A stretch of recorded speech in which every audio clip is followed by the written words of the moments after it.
Send me all your new toys, and I'll return.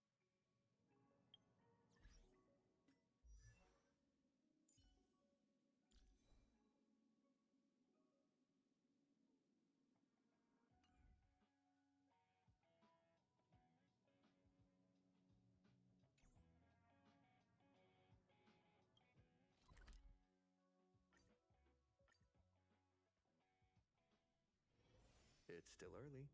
Where to now? This trash can is perfect for me.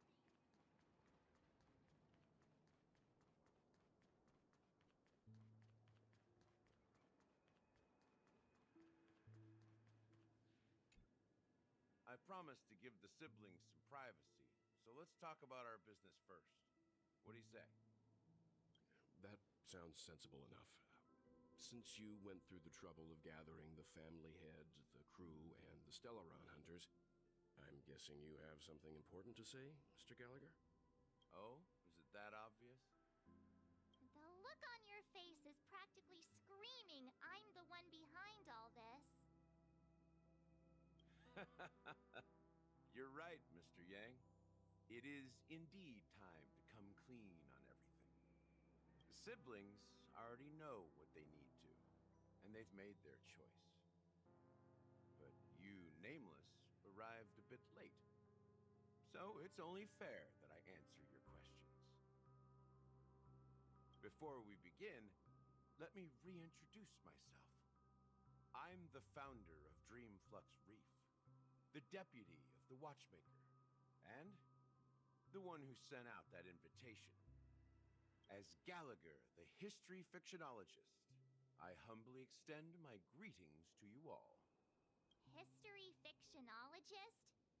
So what, everything you told us was made up? Well, don't worry. Almost everything I shared was true. Well, except for the part about the family accepting me back. I double-checked with Micah, and everything he said about the family, the Watchmaker, and Mikhail is true. Thank you for your understanding. Now let's get down to business. I'm sure you're all wondering why I went through the trouble of setting up this battle for the legacy, inviting different factions and stirring up a ruckus all over Penacony. Well, it all boils down to something very familiar to all of you. The Stellaron. The Stellaron? But how is that possible? Penacony is a free-flowing interstellar hub. There are no signs of contamination whatsoever. You're totally correct. So, care to take a guess at what that means?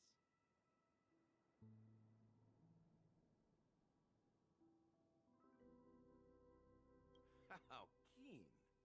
Well, what should I say? I expected nothing less from the person here who is the most familiar with the Stellarons. The sweet dream doesn't come out of thin air. If you think of the memory zone as the sea, creating the land of the dreams is like filling that wild ocean with earth to make an island. To achieve this feat, without the help of an emanator of remembrance or enigmata, the only way is to use a Stellaron. And that's not something you can achieve with a simple wish. It requires vast quantities of knowledge, time, and manpower. I'm sure you get what I'm hinting at. In Azdana, the planet of festivities itself is a Stellaron disaster. The planet of festivities itself is a Stellaron disaster? It all started a long time ago, back when the Watchmaker and his crew liberated the frontier prison. They faced countless challenges as they began building Penacony from the ground up. That's when the idea of using the Stellaron came into play. The Stellaron first entered the Azdana system during the war. The Nameless warned everyone against the folly of attempting to tamper with such a power, and most heeded their words. But there are always people in the shadows with ulterior motives. The turning point came after Tiernan's death. With two of the Nameless gone, the Watchmaker had to go to the front lines. It was at that moment his rivals saw an opportunity. By the time a representative from the Montour System's family arrived at the Watchmaker's call, the Stellaron had already been activated and was seeping into the primordial synesthesia dreamscape. And I suppose the family happened to possess the knowledge to seal the Stellaron? Not just that. They knew far more about the Stellaron than the average person. They helped Mikhail swiftly quell the civil unrest and played a part in building Penacony under the disguise of the Harmony. Those 3 eras were known as the Age of Dreaming. The Watchmaker, who had been left in the dark, sent out invitations across the universe, spreading the hype around the land of the dreams. Then, how did they turn against each other? Remember the island in the ocean metaphor? The truth is, the Stellaron was never truly sealed. It existed in a different form within the dreamscape. Think about this. What would it cost to create and maintain such a lavish dreamland? It's people's lives. The opulent dream is built upon the decay of spirits, with a toxic elixir called pleasure flowing through the dreamscape. It tempts people to indulge in the dreamscape, and gradually their minds succumb, becoming nourishment for the sweet dream. Confusion, laziness, and cowardice, weaknesses that plague humanity, were magnified and nourished by the family. Penacony became a new kind of prison, even more impenetrable than the previous one. Sadly, we realized this far too late. By then, the family had a firm grip on Penacony, swiftly quelling any opposition that arose. At my wit's end, I had to use the power of the Enigmata, and sought refuge in this chaotic memory zone. Over the years, I fabricated a meme within this dream for our use. Dormancy. That's its real name. We exploited a loophole. You see, regular people can't fall asleep again while they are inside the dreamscape. So this is the true meaning of the impossible. You sent out invitations in the Watchmaker's name to find forces capable of resolving the Stellaron disaster and draw them into Penacony to uncover the truth. It's not just that. Above all, I wanted to see what happens when the major factions engage in a struggle for the legacy. Since this is the Watchmaker's first announcement in decades, the traitor within the family is bound to reveal themselves. So, the legacy is just a facade. If you want to consider the Stellaron as the legacy, I'm totally fine with that. If that's the case, where is the Stellaron now? That's a question for Mr. Wings. The Stellaron is still under the family's control, and as the head of the Oak family, I'm sure he holds all the answers.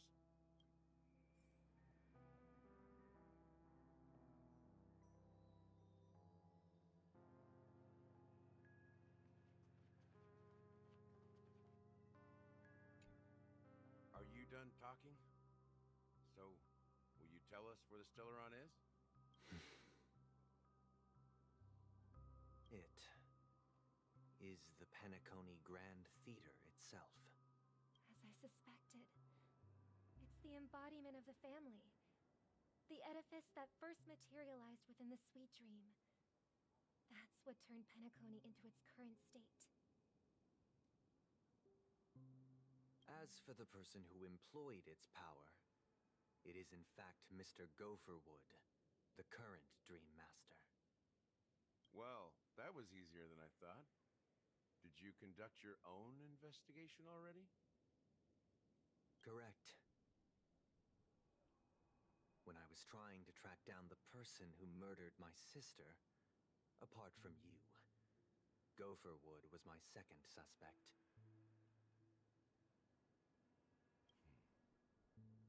Confronting me first turned out to be a smart move on your part. I didn't have other options. The Dream Master has been elusive, and even the heads of the families can hardly get an audience with him. Moreover, Mr. Gopherwood has been kind to my sister and me, and I didn't want it all to end like this. What do you mean by that?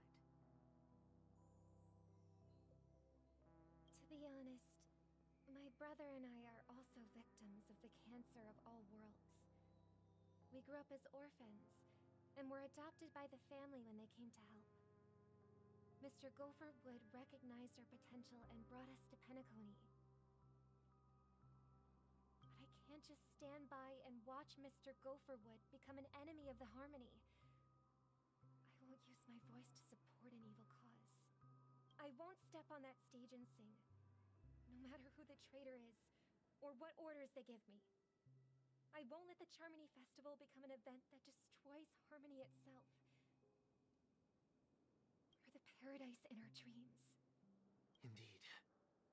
For the paradise in our dreams. As the head of the Oak family, I'm responsible for ensuring Penacony's promising future. Robin and I will head into the sweet dream and confront the Dream Master. And if it turns out that the family has truly strayed from the Harmony, I'll fight alongside you. We'll put the Charmony Festival on hold and make sure Mr. Gopherwood pays for his blood debt. The enemies you are about to face aren't like this old dog here, who can barely even bark. Since our interests are aligned, why don't we team up? Maybe, just maybe, we'll have a shot at success. We have always been following in the footsteps of our nameless predecessors, and there's no reason to stop now. Yeah, we Nameless won't back down from a challenge. Isn't that right, Mr. Trailblazer?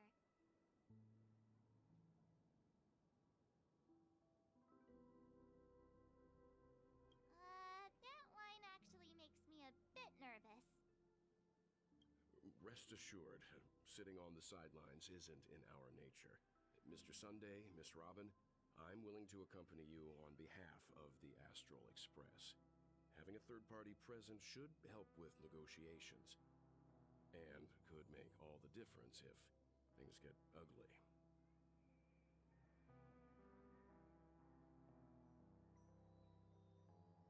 Thank you, Mr. Yang. Thank you all very much. The Charmony Festival is about to start, and time is against us. We must hasten. Everyone, let's gather over here. We still need to make some preparations.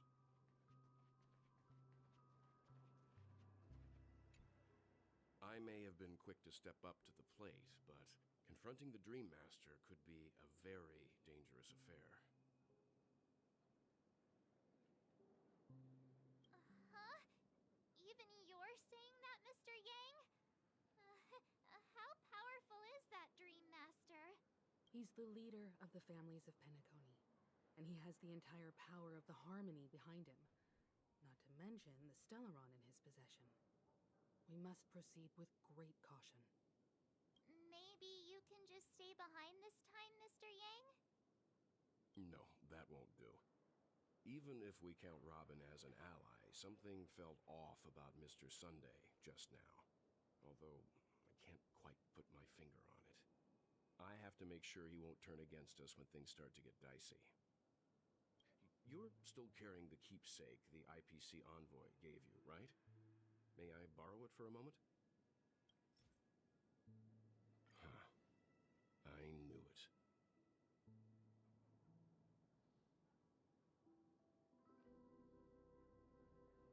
As I suspected, this chip Aventurine gave to you is actually a miniature transmitter. If I'm right, he intends to use it to track your location or contact you when needed. As it so happens, this may actually be of some use in the current situation. Aventurine? Is he still alive?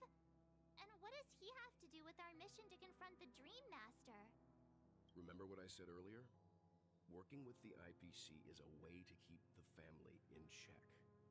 If negotiations go south and the family show their true colors by going after the Stellaron, I'll use this transmitter to send a message to the IPC. It'll be just the opportunity the IPC ambassador was hoping for. The only question mark in all of this is Aventurine's current status. But the IPC is always listening. especially senior strategic investment department heads like him. Getting the message across shouldn't be a problem. Good luck to you, Welt. Well, you take care too. If anything goes wrong, don't worry about me. Just make sure to seal the Stellaron. Spoken like a true hero.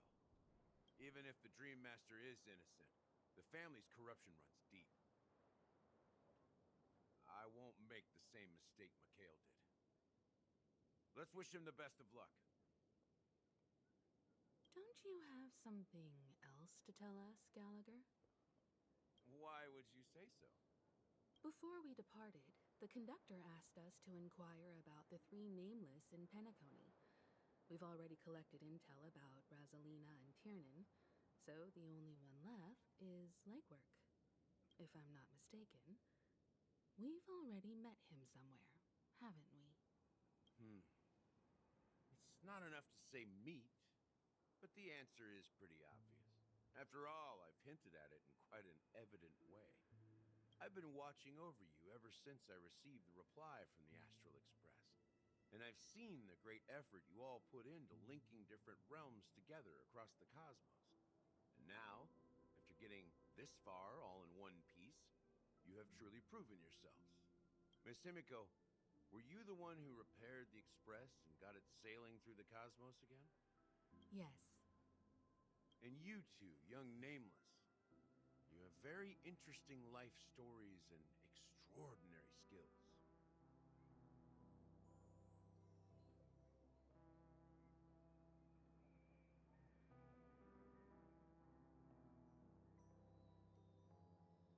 What? Hey, you can't just make up titles like that.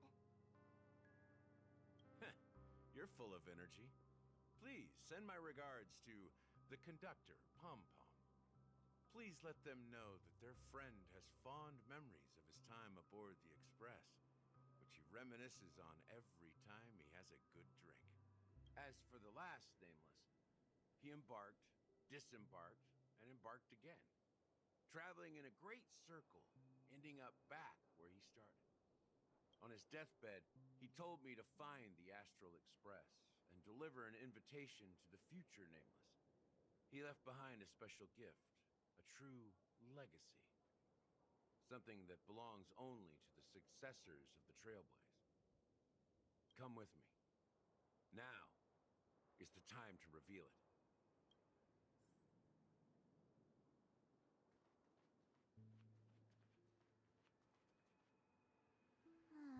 Back here again.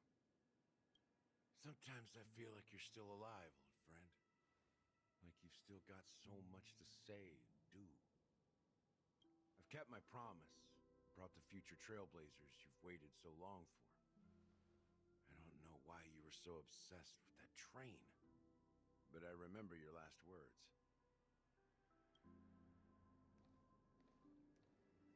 Don't let us down, old man.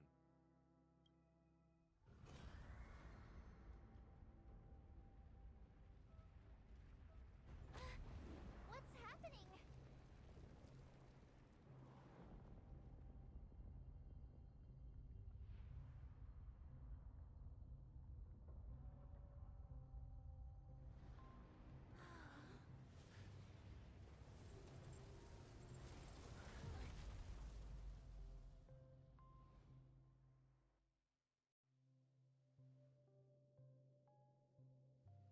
Go ahead. His resting place lies in the garden up ahead. The first and last Nameless of Penacony. Mikhail Char Legward, the Watchmaker.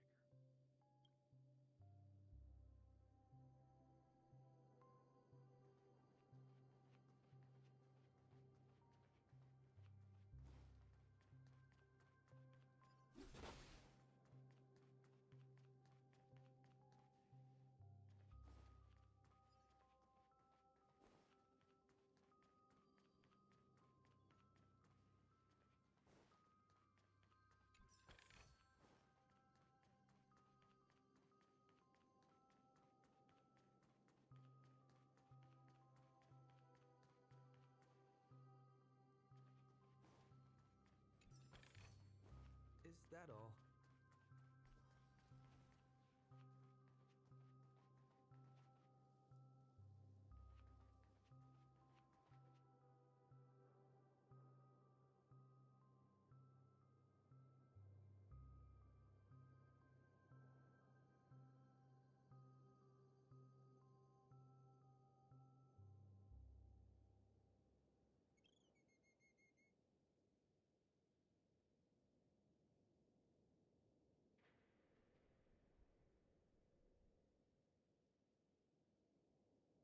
Sure enough, the watchmaker is the third nameless. Even I could guess that one. The legacy he left behind was a dream bubble. I believe inside that bubble, there's something that holds meaning only for the nameless. After all, when I checked its contents, I found nothing inside. Maybe some trailblaze runes? Even more enigmatic than me. Well, let's have a look.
Wait, what's going on?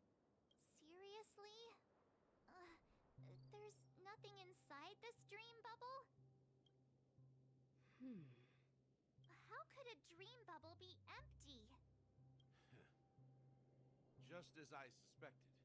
That old man always had this strange belief in the nameless and the trailblaze. And I never understood where he got that confidence from. Especially since he never managed to get in touch with the Express while he was alive. I could never figure out what was going on in that old man's head. But this empty dream bubble is so typical of him. He was always full of weird fantasies and incomprehensible romanticism. That mischievous old man. Well, I didn't expect him to leave anything concrete behind anyway. Don't think that's the case, Gallagher. I'm sure Mikhail has left us the most precious thing of all. Don't start getting all philosophical on me, all right? Just as Mikhail believes in the nameless of the future, we unconditionally believe in the nameless of the past. How could they leave with regrets for the future when they were ready to dedicate their lives to the land they loved? There must be something contained in this dream bubble.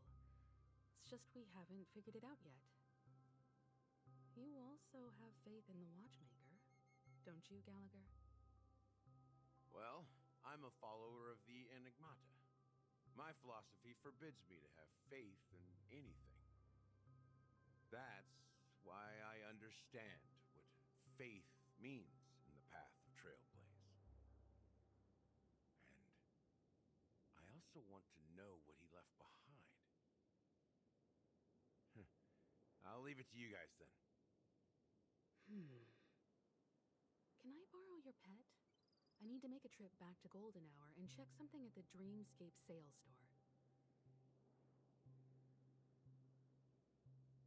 It's for Mikhail, and for the future of Penacony.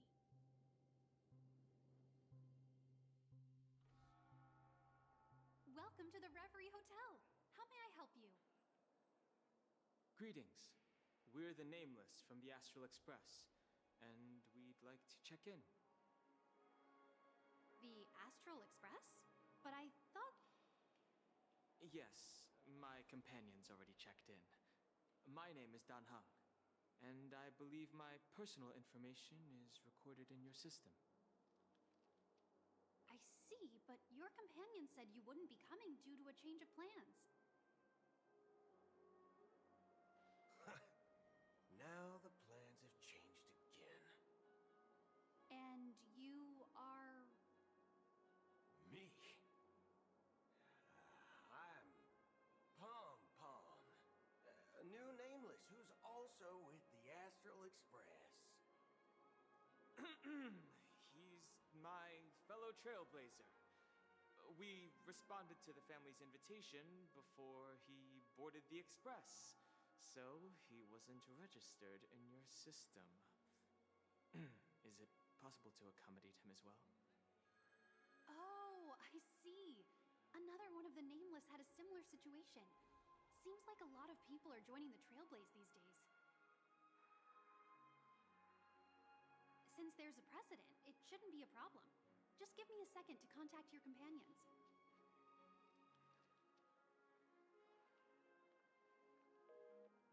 I'm sorry, dear guests, but it seems I'm unable to reach the other members of the Astral Express. What do you mean by unable to reach them? My apologies. This is the first time I've encountered a situation like this. However, the system indicates that those guests are still in the Dreamscape. How about this? Give me their room number, and we'll go check on them ourselves. I'm afraid that's not possible. I need to verify both of your identities before I can share any guest information. How about you just wake up someone? Let's say, Welt? I'm sorry, but there are strict rules regarding forced awakening. It cannot be done without the proper clearance. So nothing works, huh? What's your solution then? Are you saying we sleep here? At the reception? Please be patient. We need to contact your companions in order to confirm your identities. And now it seems you need to confirm our identities before you can contact our companions. It seems so. Fudge! Look, nothing personal, but if you can't handle this, go find someone else who can, okay? Please calm down, dear guests. I do recall that Mr. Sunday, the Oak family head, personally handled this issue earlier. Oh, please wait a moment while I contact him. I don't think she's trying to give us a hard time. She really just doesn't know what to do. I have a bad feeling about this. You tried to contact them on the Express earlier, but they didn't respond. Something doesn't seem right. I need to leave for a moment. You can stay here with the receptionist. Sure thing. Just don't keep me waiting forever. Don Hung seems pretty worried about his companions. I should give him some space. Stressing out about it won't help anything.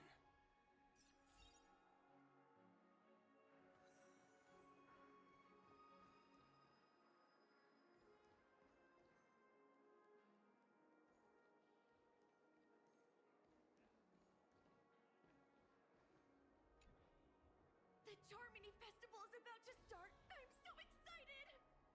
Hey! You guys guys here for the Charmony Festival too?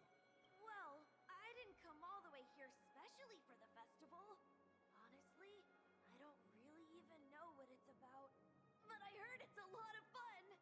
Well, back in my homeworld, Anaria, we have festivals like that all the time. My dad threw me a birthday party one time that was just as extravagant as the Charmony Festival. Oh, come on! The Charmony Festival is a once-in-an-Amber-era event. How can a birthday party compare? Well, you never know, right? Maybe on her world, birthdays only happen once in Amber Era.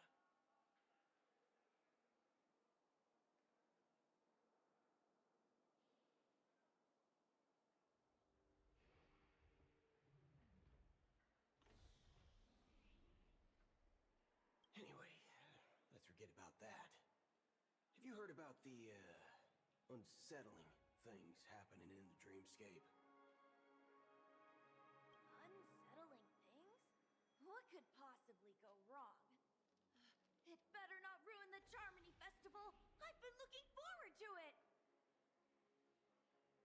Relax.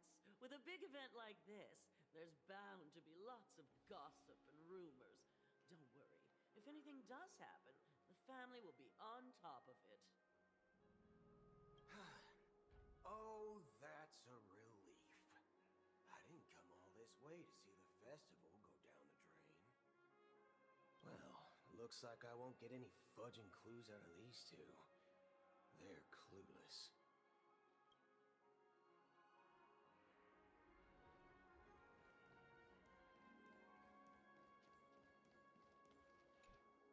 Greetings. I'm Cody of the Bloodhound family, head of security for the hotel. How may I assist you? Hello. So, there's something I wanted to ask about. I've been hearing some unsettling rumors about certain incidents that might affect the Charmony Festival. Do you think there's anything to be worried about? I've traveled all the way from the Hayai Federation, and I don't want my trip to be ruined.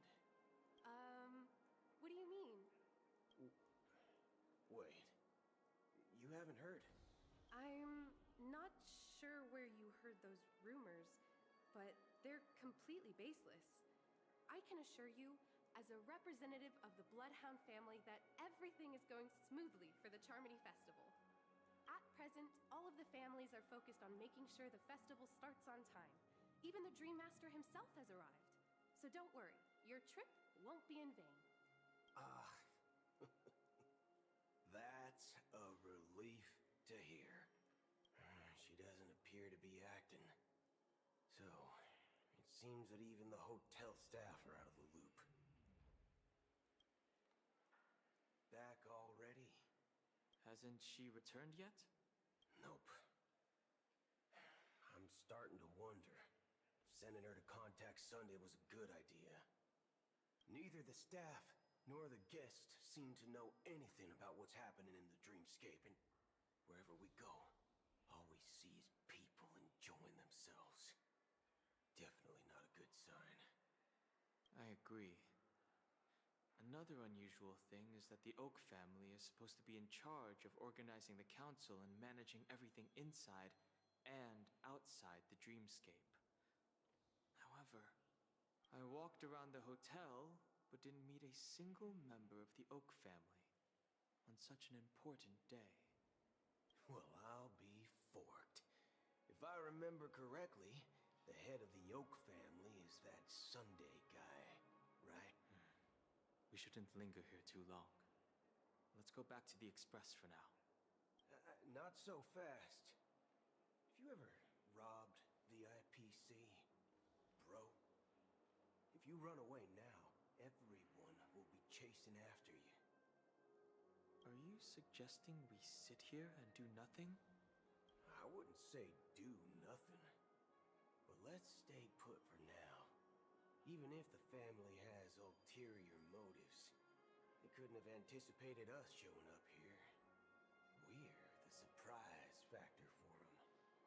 They don't want to attract unwanted attention from certain outsiders, so they won't do anything reckless.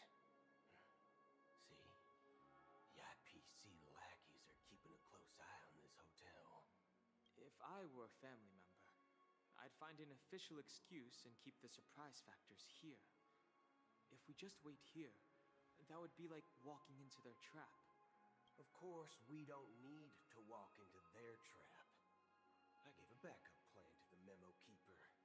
If it turns out we won't be allowed to enter the dreamscape, she'll order a drink for me in the VIP lounge at the hotel.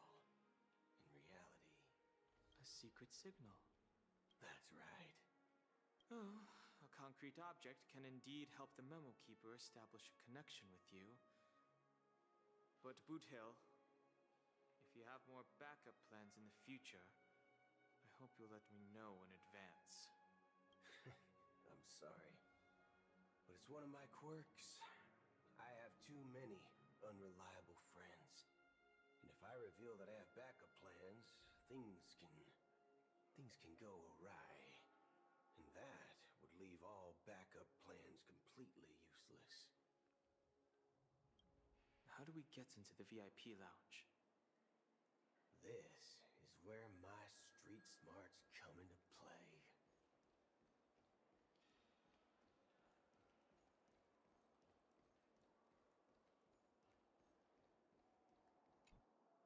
You're the lobby manager, right? Yes, I am.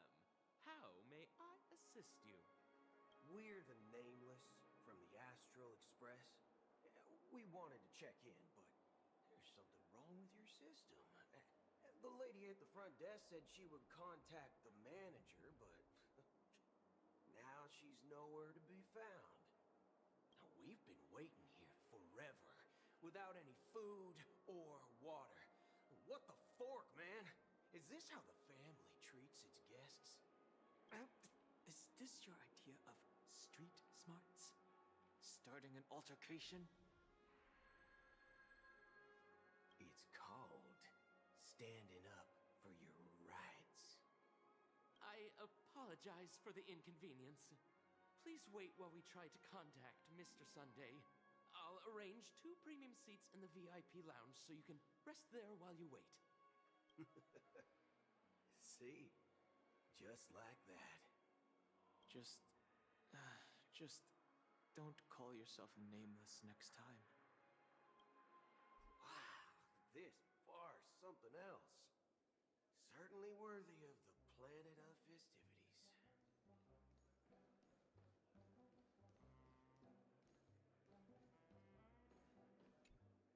Good evening, gentlemen. Hey, I have an order for a bottle of Donna's White Oak. Can you help us find it? Donna's White Oak. I think there might be a misunderstanding. We don't serve that here. Oh, no way. Are you sure you're not mistaken? If someone had reserved such a beverage, I would definitely remember it.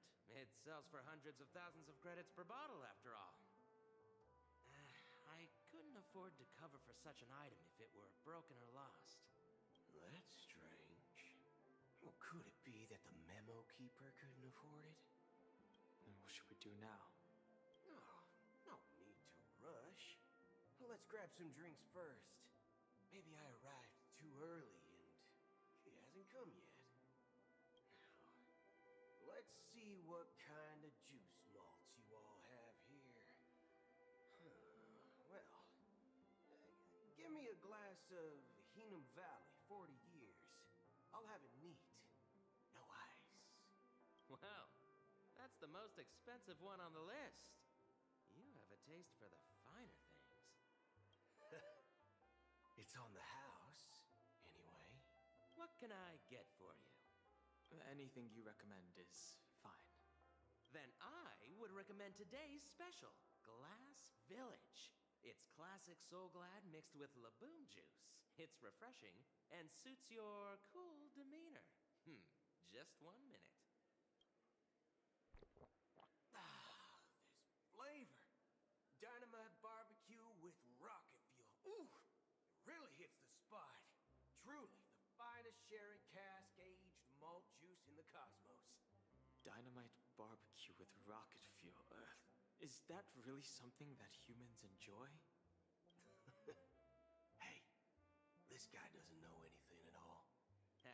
as you're satisfied, dear guests, please enjoy. Let's give the memo keeper another half-system hour.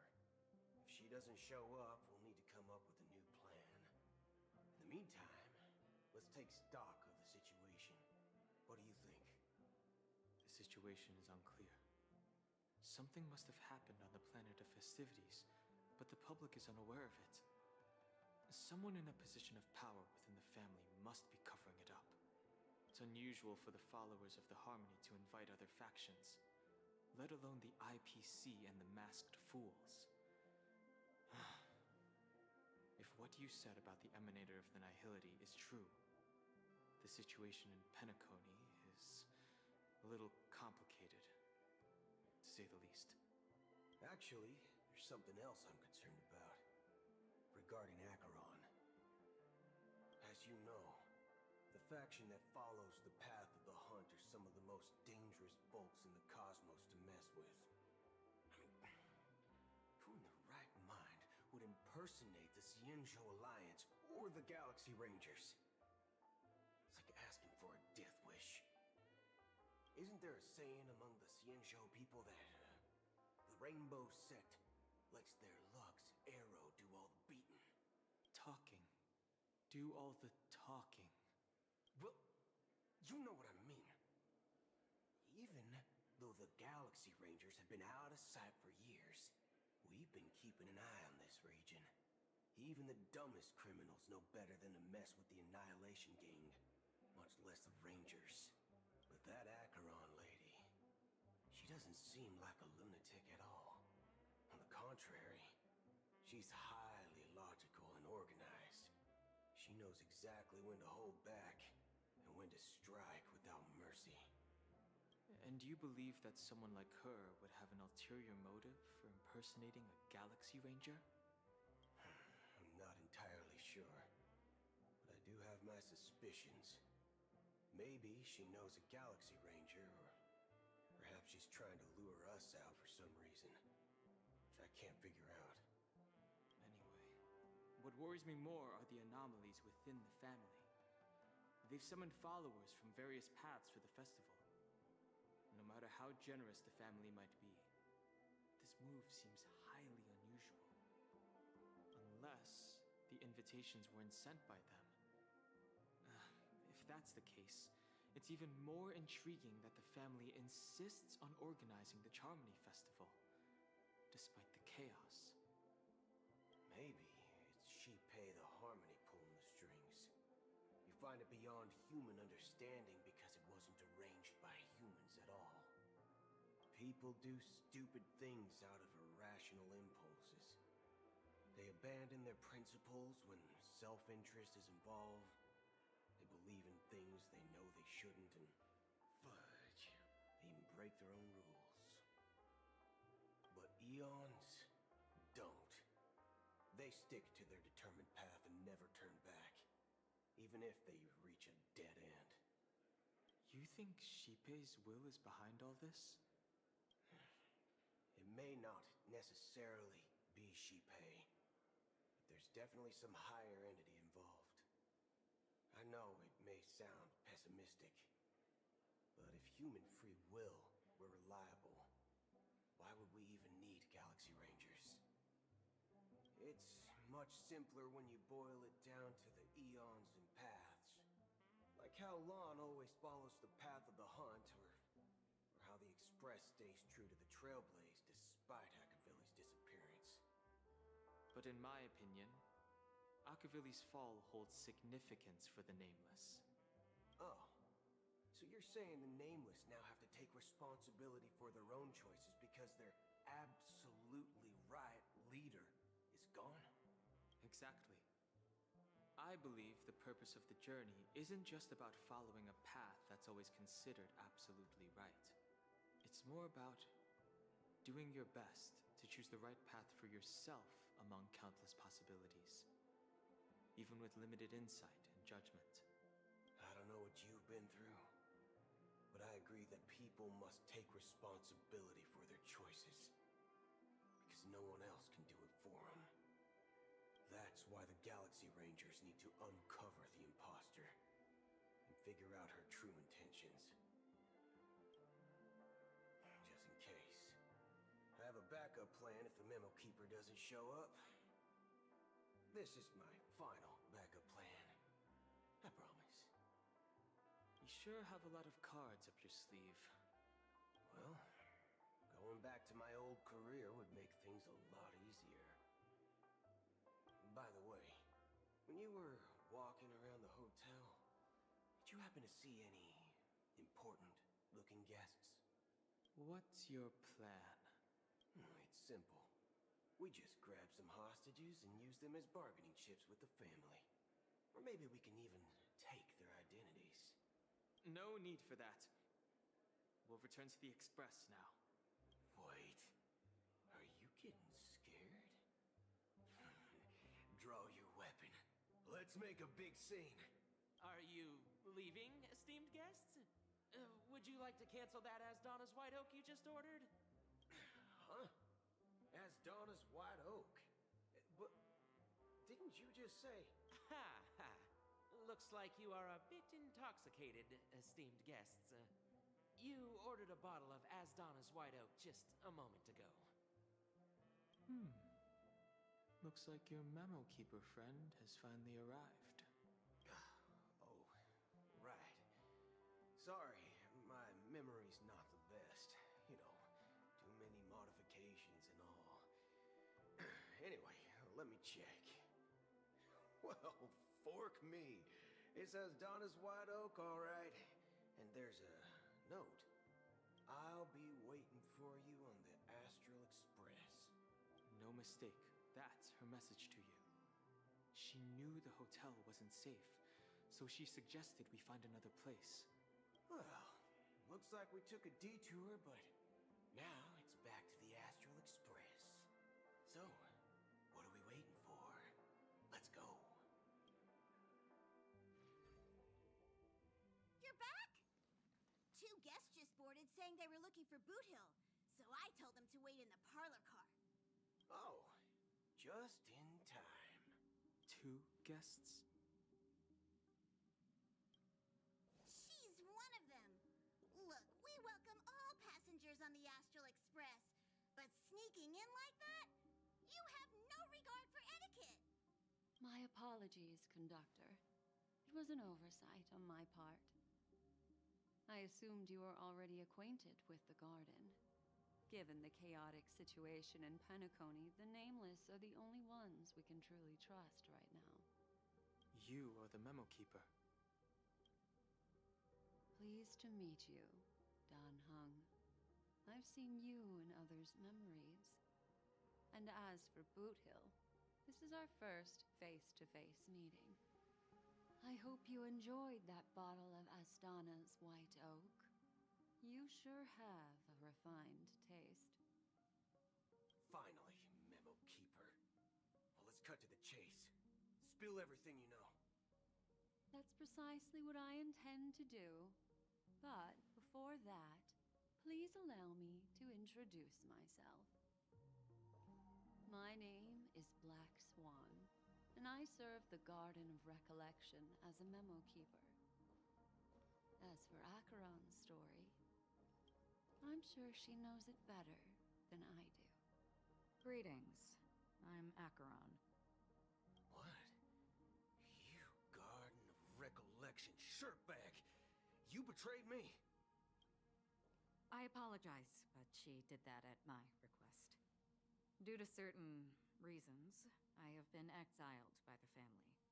Thankfully, this Memo Keeper came to my aid and helped me escape their surveillance unnoticed. To be honest, it was more like stalking than helping. And the process was far from unnoticed. But we did escape. I asked her to guide me to a place beyond the family's reach and to contact a few trustworthy individuals. Namely, all of you. Trustworthy? Son of a nice lady. You think I'm dumb or something? How about this? I'll put a few bullet holes in your head and see what secrets spill out. Then, we can talk about doesn't have to be like that. I'm willing to answer all your questions, but not right now.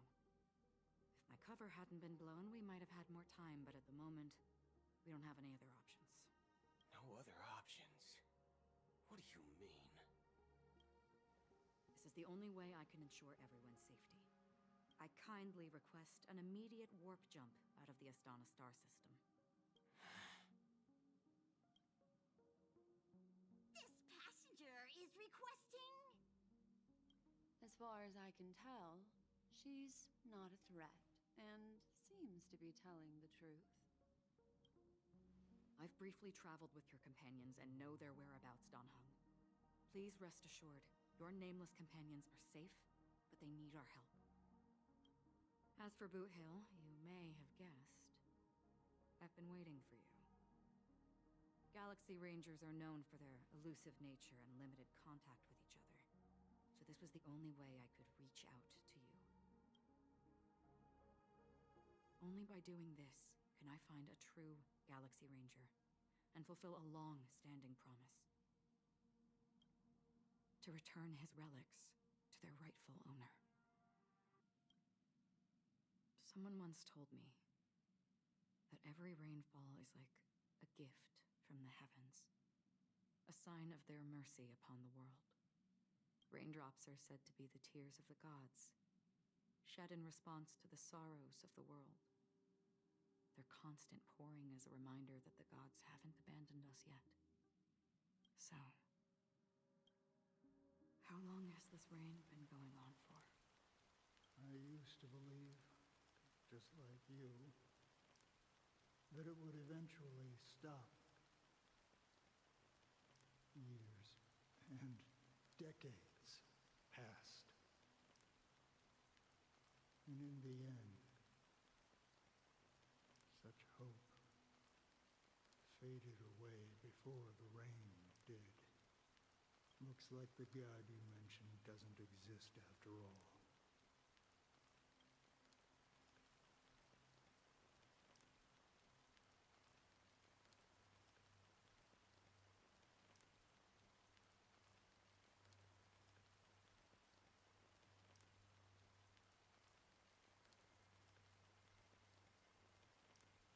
Well, let me share a story with you.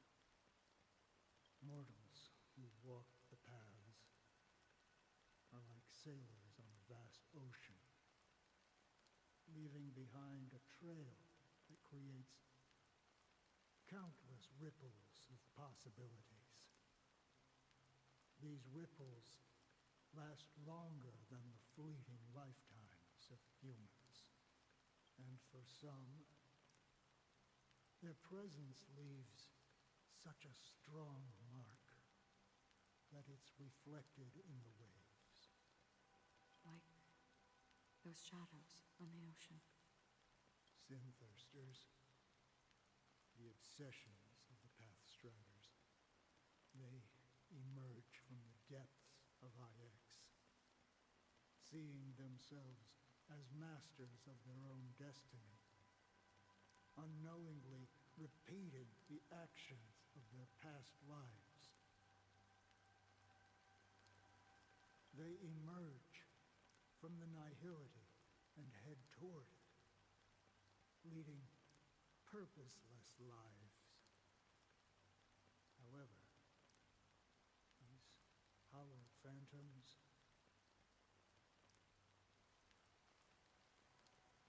they were once my dear companions. A group of Galaxy Rangers. Are you watching over them? Watching over them? No. I'm guiding them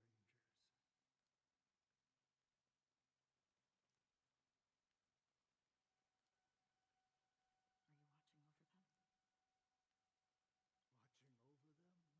was a brutal war.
Does this seem pointless to you? Though some tasks have to be done, even if they are pointless.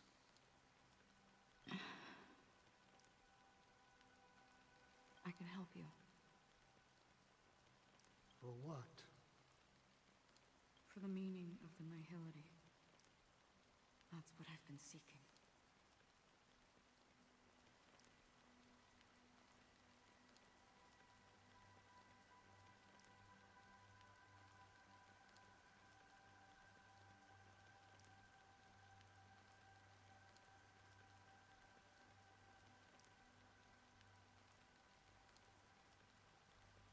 I see. After all, this realm is off limits to ordinary souls, right? Thank you, stranger. I wish that you find what you seek. Before we part ways, I have one more question. It is true that their actions and even their entire lives may seem pointless from our perspective. But if, and it's just an if this is what the departed ones expected, should we try to change it? A good question, and a profound one.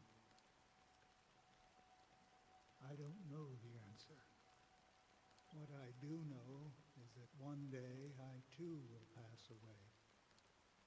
I hope that when that day comes, someone will stand at my grave and place a bouquet of flowers.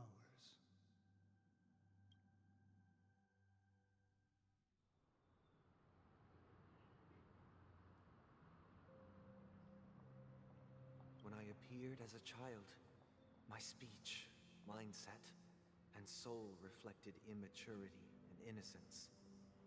As I grew into adulthood, I left behind my childlike side.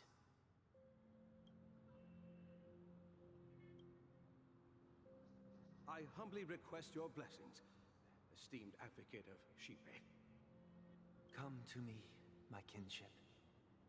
I have sought their presence with us. As you wish. I have faithfully served the Alfalfa family for nearly a decade, promoting the path of the harmony to the best of my ability. However, I made a mistake yesterday. While I was preparing dinner for the family head, I accidentally dropped a prepared dish on the floor.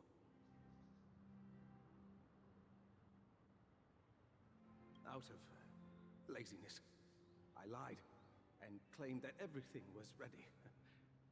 Although the head has dismissed me as punishment, it has been tough to sleep with the guilt still gnawing at me, as I worried that the seeds of evilness may have taken root in my soul. So, I confess to you now to seek atonement for my sins. Do you sincerely repent and vow to change your ways? Yes. Have you examined your soul and confessed all your sins? Oh, yes. Are you willing to accept the process of atonement? Yes. Very well. Show your dedication and goodwill to the family, and you shall be reinstated among them. Now, please, leave in peace. Oh, praise Shipe. And thank you, esteemed advocate. Next, please step forward. I wholeheartedly confess to you. Please, pardon my sins. Rest assured, I have implored their presence to be with us. As long as you are sincere, absolution will be granted. Oh, great. You know, I arrived in Penacony as a stowaway. I sold everything to get a ticket. My house, my land, and my 2 children. I see. Please, go on. My children were starving, and I hoped they'd have a chance at survival if they became slaves here. If I can strike it rich here, I'll lift them out of that situation and give them the life they deserve. But the Bloodhound family got wind of it. They're on my tail, hunting me down.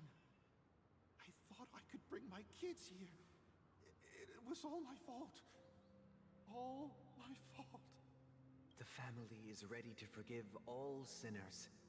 I'll ask the Bloodhound family to cease their pursuit. You don't need to live in fear anymore. Oh, thank you. Thank you. I'll work my hardest to redeem my children and make them part of the family. Praise the harmony! Next, please step forward. Hey! Long time no see, Mr. Sunday. The most esteemed individual in Penacony, and the next leader of the Oak family, right? I have sought their presence with us. Let us proceed. Sure. Let's just get this over with. I have sinned. Please forgive me. I wasted half a pizza at breakfast, and a bottle of Soul Glad. That's it. Nothing more. When we wrap this up, I've got a robo-ball game to catch, you know? Do you seek to atone for your sins through good deeds? My sins? Starting to sound like a saint, huh? Well, let me tell you something. Neither the family nor you have the right to judge me. You think nobody knows what your precious family has done? About the watchmaker? Huh? Don't kid yourself, Featherbrain. Those dream chasers might be fooled by your act, but don't fool yourself. Before you start spouting off your holy verses, answer me this. Where does the power of the Oak family come from? And your power? What makes you think you can sit there all high and mighty, looking down on everyone else? Well, I've spent enough time in confession today to enter the Harmony's paradise, right? Then I'll take my leave. Good luck with your election, and, don't make me regret my investments in you.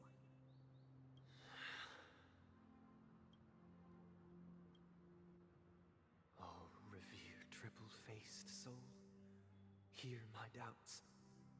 Who can judge the strong when their power hides their crimes? Who can vouch for the weak when they will pay any price to survive? Who can comfort the purest souls when even they get led astray?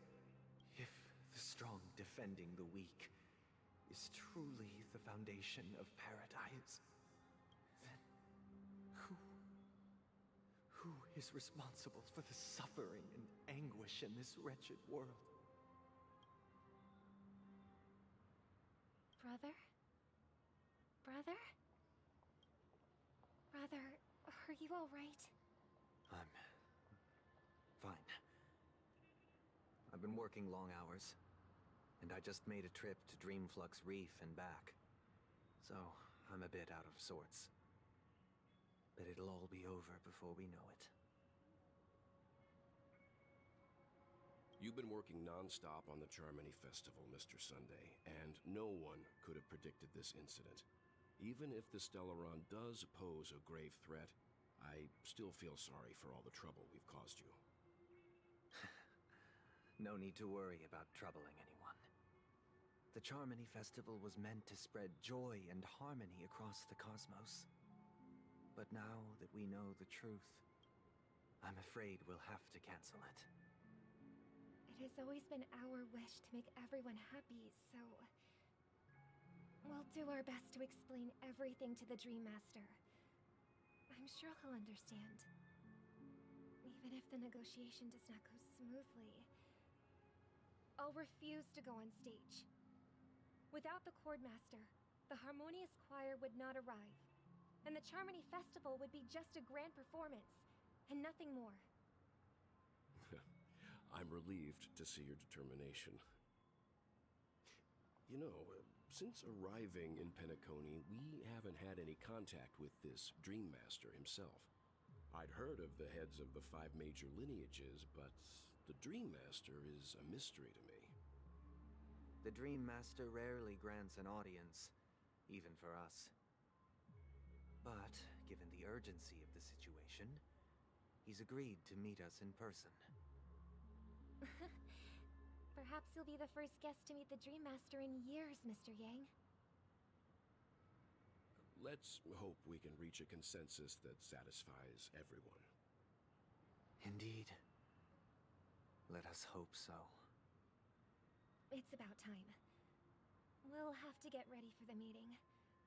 I apologize for any inconvenience caused by the urgency. Don't worry. I'll be waiting here. It's Mr. Sunday! Hey, come over here! Looks like someone needs help.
Okay.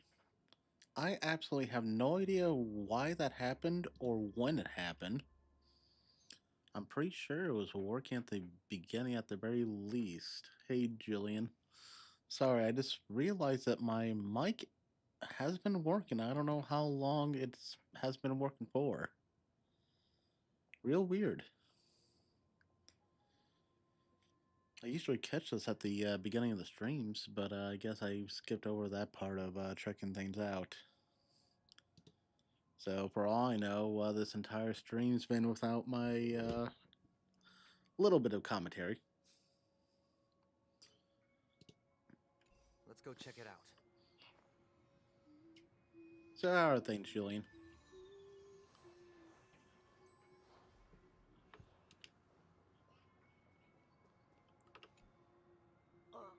Mr. Sunday. Hey there! Okay, see the moon in the sky? It's about the size of the cap on my Soul Glad bottle. If I just reached out my hand, I could grab the moon, couldn't I? No. The moon? You mean the Grand Theater? Nah. Yeah. Look at me. I've been away from home for too long. I must be missing that moon. But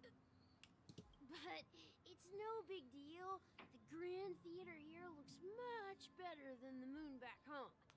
It's just magnificent. One thing I really need to do is get myself a third monitor. That way I can have my OBS open up at the same time. They told me not to sell everything I had just to come to Penacony. How short-sighted. giving everything you had. Why would you go to such lengths? Because he's insane. Why? Can't you see? Life back home is miserable. It's not really living at all. It's better to be here at Penacony. No pain, no worries about tomorrow, just sweet dreams. You can do whatever you want. That's what I call living.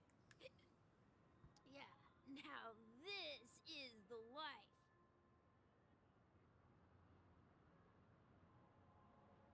Is this truly living? Huh? What did you say, young lady? I didn't quite catch that. Oh, it's nothing, sir. You see, the traffic on Glocks Avenue can be dangerous. How about I ask a Bloodhound family member to escort you to Ideen Park over there, so you can continue enjoying your sweet dream? Oh, yeah, that's a great idea. Wow, no wonder you were the leader of this sweet dream. You're totally a lifesaver. See you around, Mr. Sunday, and it was nice chatting with you.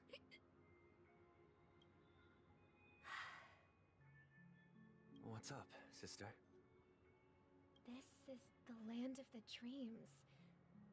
But why do they live like this?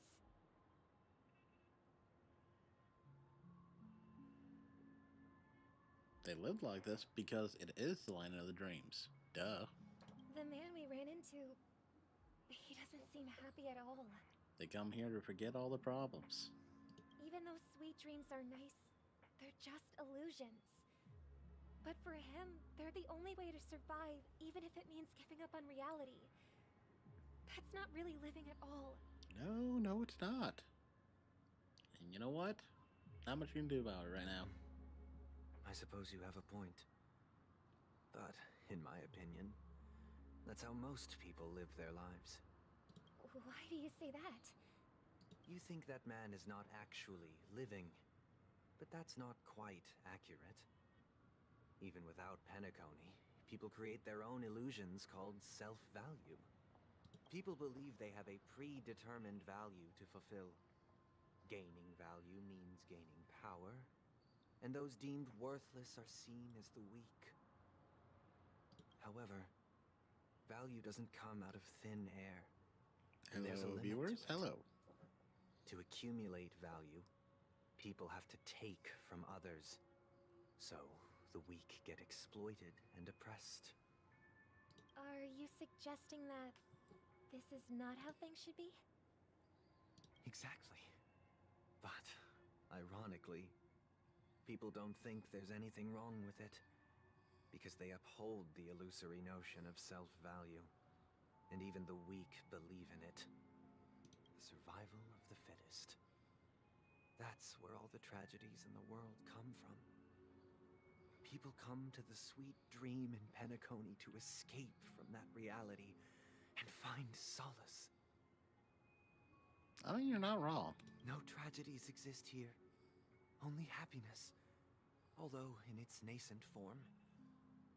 Isn't that the same paradise we yearn for in our dreams? Perhaps that man is just an exception. Let's not jump to conclusions. We should experience the dreamscape ourselves, just as I did at Dreamflux Reef. Yes, seeing is believing. I'll accompany you. The Dream Master hasn't shown up yet, so we have some time for a stroll.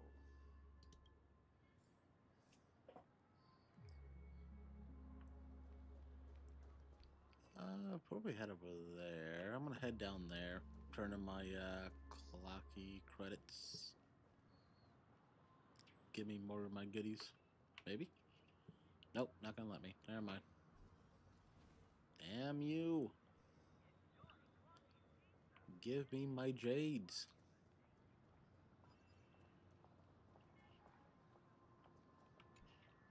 Glad to meet you again, Robin. How are the preparations for the Charmony Festival coming along? We're all so excited about it. going smoothly. Thanks for making the trip to join the festival. You're too kind, Robin.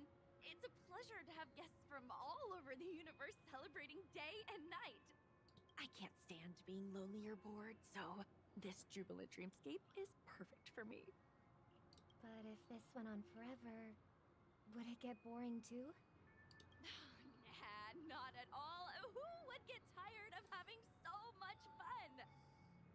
Every day, you get to wear fancy clothes, explore all sorts of dream bubbles, indulge in delicious food without gaining weight, and you never get old or sick. As long as you can afford a room, this place is the ultimate paradise. But you know that only a few things can be brought back from the dreamscape to reality, right? That's exactly why I don't plan on bringing anything back. Just enjoying the dream itself is good enough for me.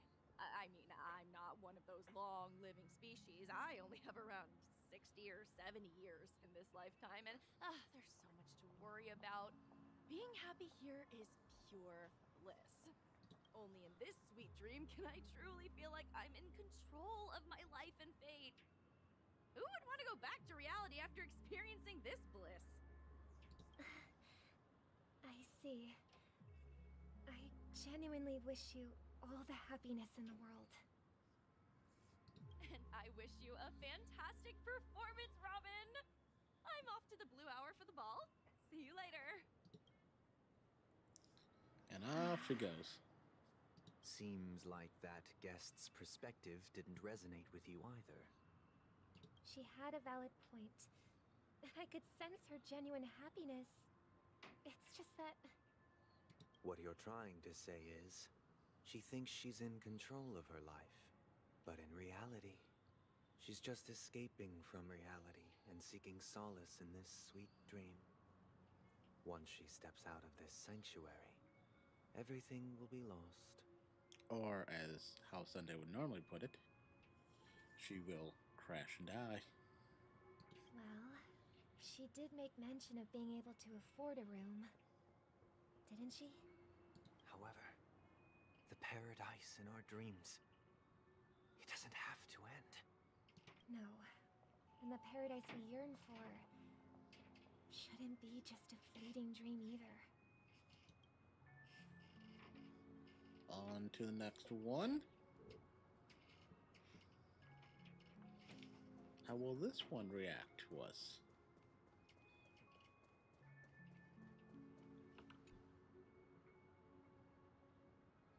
The scenery in this dreamscape is truly breathtaking, isn't it? Oh, Robin. Can't believe I'm meeting you in person here. What an honor. You're right. Even though time stands still in this dreamscape, it always feels fresh. I find something new every time. A philosophical mind. I hope I'm not intruding. Oh, not at all. No. With little time left, I yearn for meaningful conversations, especially with someone as esteemed as you. Do you mind if we chat? It's my pleasure. No need to be formal. Just speak your mind. You said, with little time left. Please, forgive me for being blunt. But is that why you came to Penacony? Yeah. I was part of a war, and while escaping from the Sarkosian mothership, I got exposed to some radioactive materials. And then, all my comrades died, and my hometown was wiped out by neutron bombardments. I couldn't bear to live with everything I knew gone. That's when I heard about a possible solution here, so I came.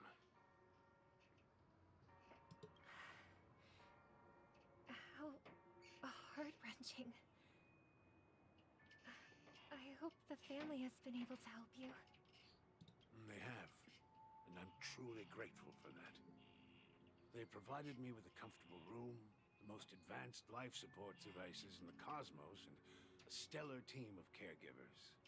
My physical body is now in the dream pool, sustained by life support. The me you see here is whole, rational, and no different from any other person. But I can't say the same for the me in the hotel room. My true appearance. Well, I hope you never have to witness it, Robin. So, you'll be living forever in this dreamscape, right? Just being able to live at all is good enough for me. Whether it's in this dreamscape or not, well, I don't really have much say in the matter. My world has been torn apart, and my life could end any second. So, even if this whole place is an illusion, it's still my paradise, and I'll treasure every moment I spend here. How I envy those everlasting things.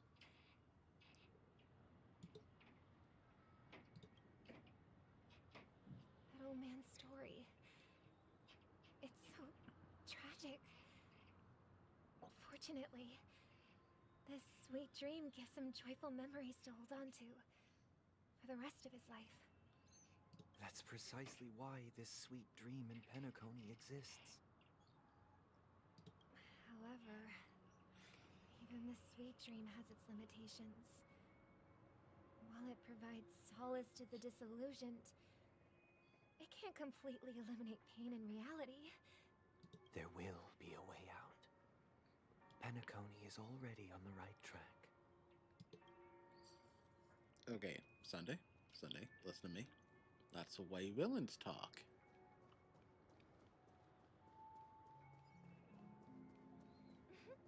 Look what we have here. A lovely young lady. Wait, of course. Is that me? No, it's Sparkle. Brother, what a surprise to see you again. Show yourself. Your trick won't work on us. I've heard that a skilled masked fool received an invitation too.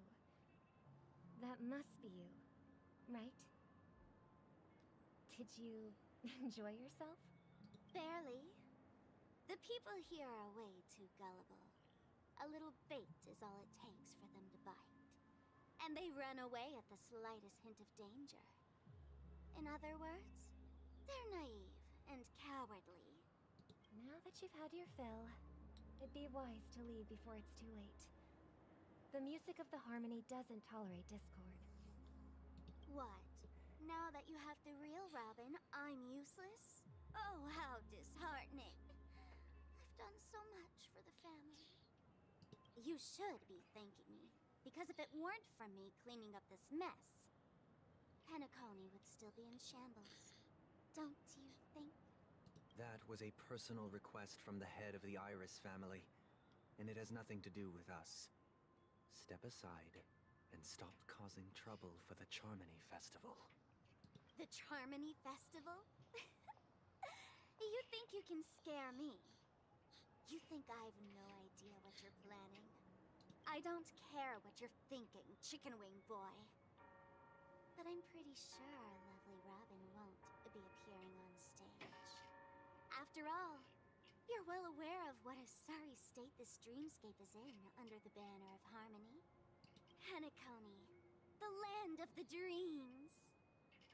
Is this truly the paradise you desire? Stop it. What's the rush, Chicken Wing Boy? Did I get to you? Our paradise is none of your concern, masked fool. Leave now, or the family won't tolerate you anymore. All right. I'll go. But Robin, I suggest you seriously consider this. Do you really believe those living in dreams can escape pain and find true happiness? Well, I've done my part, and now I'm simply waiting for the fireworks to begin. Here, the last 2 gifts for both of you. And don't lose them. If by some unfortunate chance the Charmony Festival starts against all odds, remember to use them during the show. And it'll be thrilling. heard a raven cawing in the distance. It seems the Dream Master will arrive soon.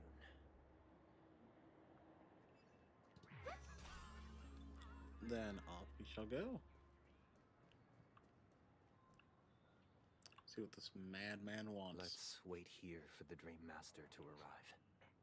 Okay. By the way, brother, I heard you no longer have a sweet tooth. Back when we were kids, you used to steal my desserts. Seems like a lot has changed during my absence. What exactly happened? Well, someone has to stay awake even in this sweet dream. But that someone doesn't have to be you, or anyone in particular. You're carrying too much on your shoulders, brother. He has a problem with giving up control. He needs to be in control of everything. You should know this by now. The paradise in our dreams. It shouldn't be like this. Penacony is nothing more than a dream. It can't erase the worries and pain of reality, or bring true happiness. It only offers an escape from reality. Nothing more. Remember the old man we met earlier? Without this dream, he might have completely lost himself. That might be true, but even without Penacony, he could have chosen another path. As far as I know, the Intelligentsia Guild has been promoting their rehabilitation techniques for a long time now. That path may have been more ordinary and challenging, but now he's in a comatose state. And this sweet dream has become sort of end-of-life care. His fate is sealed. Is Penacony granting these people a future? Or is it taking it away from them? Well, don't forget this. Not everyone really has a future. The future for humanity is like the sky for birds. People mistakenly believe that flight is inherent to birds because they've never witnessed those birds crashing to their death. Do you remember how we took in that little Charmony dove when we were young? Yeah. We took care of it. Provided food and water, groomed its feathers. And later, when I decided to leave Penacony, I opened the cage and set it free. Well, I didn't mention what happened to it in my letters because I didn't want to upset you. Shortly after you left, it crashed to its death right in front of your window. I had surmised as much. I knew you wouldn't have avoided mentioning the bird for no reason. Despite that unfortunate outcome, I still believe it was the right decision. Birds aren't meant to spend their lives in cages. They belong in the sky, even if they can't fly. But here's the thing. If there are birds in this world that can never fly, can we really assert that they belong in the sky? Are you implying that the same goes for humans too? Let's take the Astral Express as an example. The Nameless made tremendous efforts to bridge worlds, gaining fame across the universe. However, only a few extraordinary individuals can endure such a perilous journey. That's because the pursuit of the Trailblaze exceeds the capabilities of ordinary humans. Otherwise, why would this path be filled with broken rails, an abandoned express, and even a fallen eon? That's just sophistry. If that were true, then only the powerful would have the right to determine the future. Unfortunately, that's exactly what happens. Another name for the future is self-value. While this world has its fair share of heroes who inspire people and garner admiration for their heroic deeds, the majority of ordinary people will never become heroes in their lifetime. Some are born weak and vulnerable. Some find themselves trapped in unfortunate circumstances. Some fall victim to malice and cowardice. When it comes to survival, everyone is equal. And the weak can only watch as their value gets constantly diminished by external forces. That's why we should care for the weak and support them as if their suffering were our own. That's what the Odes of Harmony have always taught us.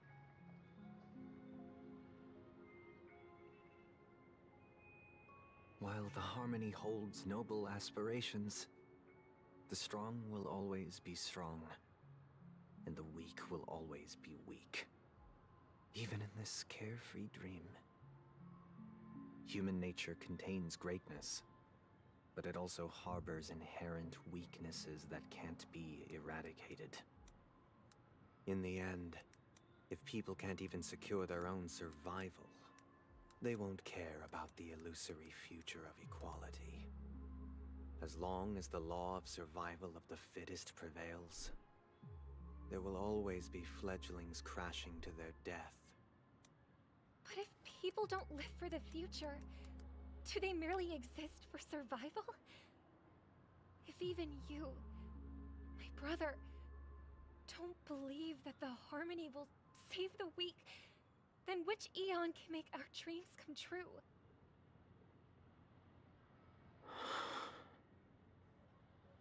People often forget that when the first bird took flight, the entire world envisioned a future where no more fledglings would ever crash to their death. Are you reading, sister? What are you reading?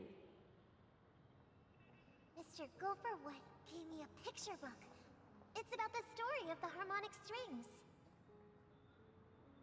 If I could become a chord master, I'd like to summon Dominicus, the harmonious choir. I want to sing with everyone and spread our wishes so that all can feel happiness and joy. I see. Then I would summon the harmonious choir too. Don't you have a wish of your own, brother? Of course I do. It's just that it includes your wish and everyone else's.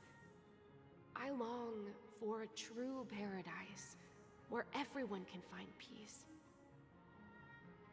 Then, let's build a stage there and invite everyone to our performance so that both our wishes come true through the power of the harmonious choir. It's a deal then. Yeah, it's a deal. But how can I become a chord master?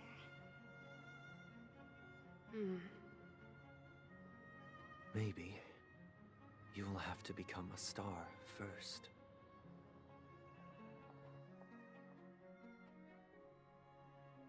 You're back sooner than I thought. Any results? Yes. And now, it's up to us to forge ahead. Since his last will has now been conveyed, my final mission is complete. Final mission? Pardon me if I sound curt. It's good to have determination. The path Mikhail left for you is not an easy one to tread. Why else would he have chosen to sleep in solitude, staking everything on some nameless in the future? But you have the numbers. And in numbers comes strength. So that might just delay your inevitable a little more. Got any more encouraging words? As I see it, relying on Welt's negotiations alone is far from enough. Regardless of whether the other party will be compliant, negotiating simply allows us to meet them as equals, and won't grant us an upper hand. Penacony is our rival's home turf, and we already have very few chips left to play with. Rather than idly sit around while the family's got us blocked off, an offensive approach might be a wiser course of action. We're more familiar with the Stellaron's properties than most, and since it's the key to stabilizing the sweet dream, it's vital to the family's interests. By attacking their core interests, they're bound to retaliate hastily. And as the saying goes, haste makes waste. That's right. As long as we pose a threat to the Stellaron, either with words or otherwise, we have a chance at gaining the upper hand. But the problem is, on the eve of the Charmony Festival opening, how exactly are we going to get close to the theater? Family security will be airtight, and if we brute force it, even if we succeed, it's too risky. So, no one's gonna say anything? Then I'll raise my hand. I know the answer to this question. No, what would that be? Of course you do. I never doubted you for a second. The Express crew would have been disbanded long ago if it weren't for me. Aww. So, I heard that before the Charmony Festival begins, there'll be a pageant to kick off the festival. It's called the Soul Glad TM Festivity Auditions, or something, and it's going to be held in the moment of Scorch Sand. As long as we clinch the top spot, we'll be able to attain the title of Festive Superstar, and be able to personally bask in the graces of Miss Robin. Not that that's important. What's crucial is that we can enter the Grand Theater before the audience arrives. So, Okay. how do we go about participating in these festivity auditions? I've already procured special invite tickets from Miss Robin's fan club. Of course you did. To tell you the truth, I had been preparing to join the auditions all along. But now it looks like even if I scrape through, I probably still won't have the chance to shake Miss Robin's hand. So they're still running this thing, huh? It was originally just a publicity stunt, set up by Mikhail to drum up attention. But it looks like it might be worth a shot. We'll follow March's plan. Mr. Gallagher, will you be joining us? I'm afraid I won't have the time. As a virtual character, I've already completed my final mission. Whether Penacony can awaken from this dream is all down to you. Should we ever cross paths again? I'd love for you to visit the Express. All right. I'll have to add to that data bank of yours you've got on the Express. You better. And Miss Firefly, we thank you for all your support. We're faced with a formidable enemy. As long as the Astral Express and Stellaron Hunter's objectives are aligned, we're willing to cooperate with you. We've already come this far together. I'd like to join you for the rest of your journey on Penacony. I'm pleased that we can finally fight shoulder to shoulder. I couldn't ask for a better ending. I mean, you This could. is also the spirit of the Trailblaze. Now, everyone, let's prepare to move out. I'm ready. Ladies and gentlemen, welcome to Scorch Sand Hall. This is where challengers thrive and dream chasers shine, all under the watchful eye of the entire universe. If you have ambition, dreams, and the drive, dear friend, the next superstar of Penacony's Charmony Festival could be you. Well, I mean, it is going to be me. Oh, wow, they've really outdone themselves. Oh, I'm starting to get excited. Behold, here come four friends with spirits high and full of steel. Are you aspiring to be the superstars of the festival? Is he talking about us? Yes, you! There's no doubt about it. I see you have all the potential of a superstar in you. before? What are you hoping to get out of all this? As the last group of contestants, how confident are you in overcoming all of the challenges? Would you be open to a brief exclusive interview with us? It'll be quick. Your journey is long and fraught with peril, yet under a sky blanketed by banners, you vie for the crown. The sword and rose! Protect the beauty! The beauty, the beauty! Magnificent and majestic! A knight's head is hard as steel. Brother Lance's focus is stubborn as a heel. We don't all have to be winners, but if we don't have fun, we'd all be sinners. People are pouring in. Kinda feels like all sorts of baddies are showing up. Let's get in there quickly and enter the competition. Ladies and gentlemen, please, make way. Make way. Coming towards us now is one of Penacony's top 10 wealthiest tycoons, and the soul-glad business empire's founder, Mr. Ideen. Allow me to introduce myself. I'm the director of Soulglad's factory, Ideen Lida. My four friends, introduce yourselves to the audience across the cosmos. Hello, everybody. I'm Himiko, a nameless from the Astral Express, and these are my companions. Don't you guys need to hide your identities? Nah. Can't hide it anyways. Penacony is plastered with our posters. And because the Astral Express is so well known, the family won't dare to make any rash moves.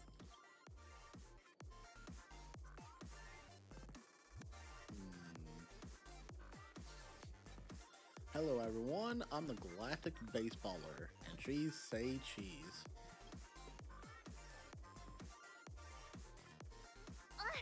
Don't expose my net handle to everyone! Hello, everyone! I'm March 7th. I'm an ordinary girl who loves adventures. Hello, everyone. I'm Firefly. I am also an ordinary girl who enjoys adventures. So it's a bunch of nameless guests. This final face-off is bound to be spectacular. Time is precious. My four friends, come with me. Grab a bottle of Soul Glad and make your dreams a blast. How about no?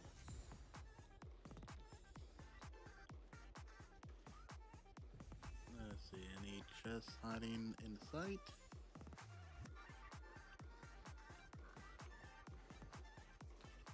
Not seeing it. Oh, nope, there it is. There's one.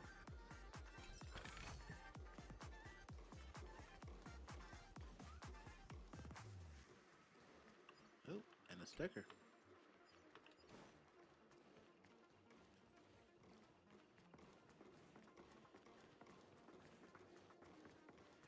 Okay, before we go on with this, I'm gonna go and turn in those credits.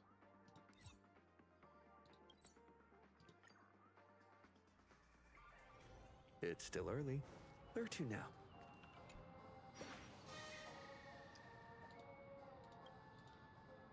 Yeah.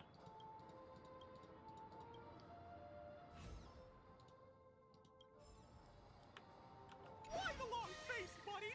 Cheer up! TikTok! Turn all those Oh in. boy! I've eaten too much this time! Got quite a few things here. Bunch of experience. We'll need this for traces. Yeah, I was hoping for more Syllogies, though. All in all, though, some decent stuff. Have we reached the... Nope, we have not reached the part where we start getting Eidolons.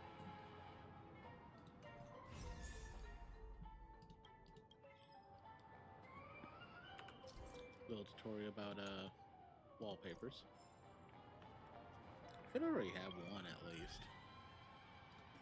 I got this here. Commune with the Watchmaker.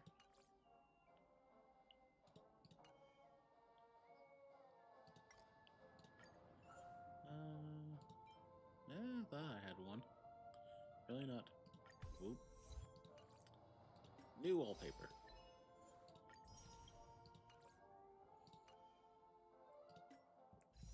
also add to our little pile of passes here. I only have 6.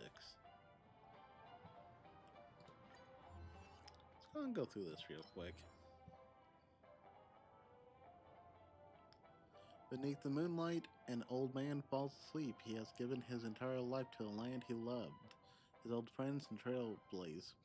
Now he has reached the end of the trailblaze and falls into the longest dream of his life, leaving only his empty shell in the mortal plane like the dream bubbles once infused with someone's treasures. Now you share the same starry sky and two trailblazing expeditions intersect. How do you feel about this? I'm glad we can enjoy the scenery together. Seems you cherish every moment and every encounter of your trailblazing expedition. How fascinating. The Resolina once felt the same way. If you two were alive in the same era, you definitely have a lot in common. Let's go and just randomly throw the stickers up here. Doesn't really matter.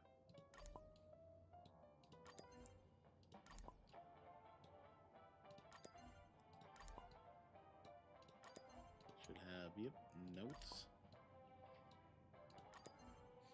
And second note. Oh, that's a long one. Almost got it to 100. See if there's any new ones back here. Does not look like it.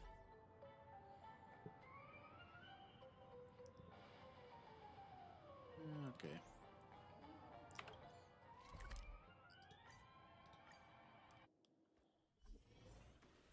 Back to this nonsense. This place is buzzing. That's right. This venue is a miniature representation of that time known as the era filled with boundless possibilities.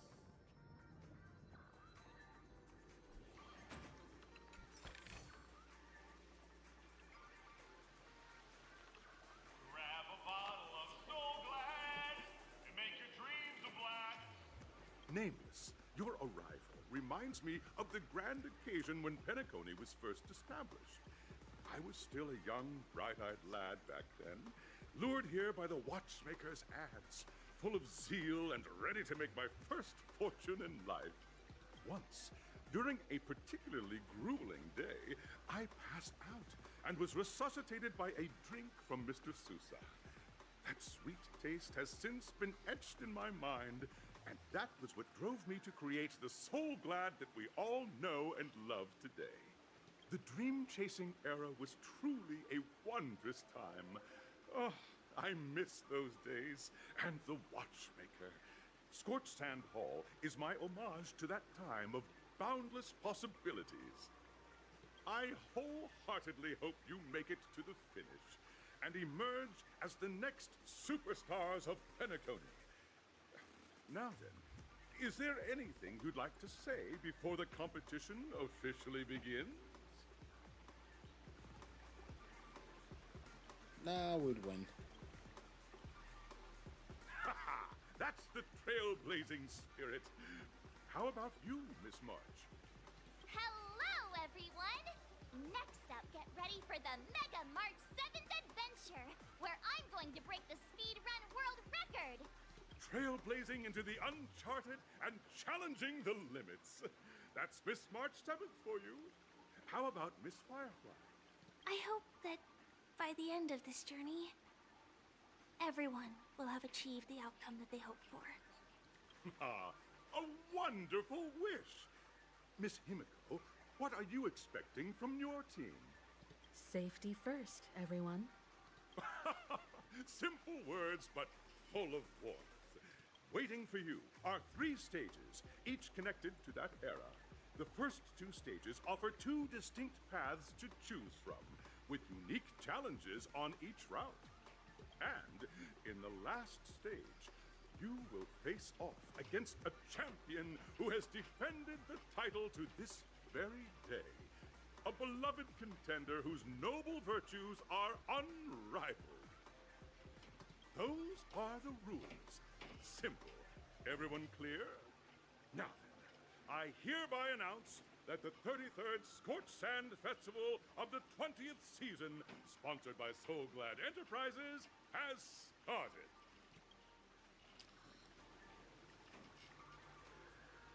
Everyone, as the Charmony Festival is drawing closer, we must reach the end as quickly as possible.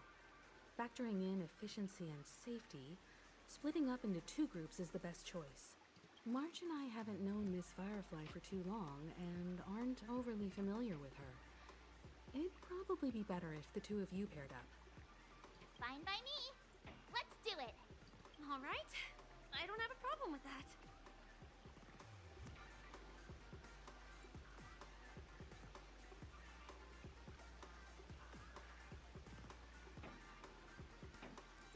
Say what now? I get to pair up a Firefly and there's no catch?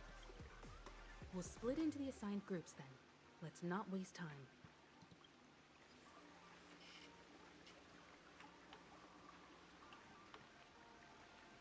Don't forget to grab my reading.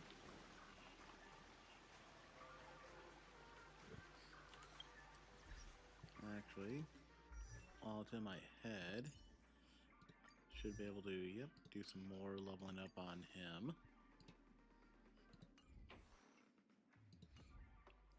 Sadly, that'll be it for now, for leveling up. Welcome to the first stage of Soul Glad Enterprises' 33rd Scorched Sand Festival of the 20th season, Dream Play Fantasia. In this stage, you can choose between 2 challenges, the School of Acting or School of Action. In the School of Acting challenge, you have to complete 3 performances from 3 scripts and move the panel judges.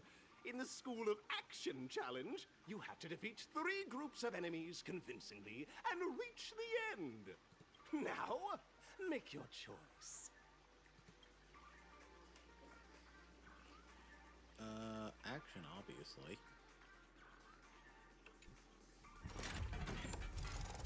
I'm in my mood to swing my bat. You have not let me do that often.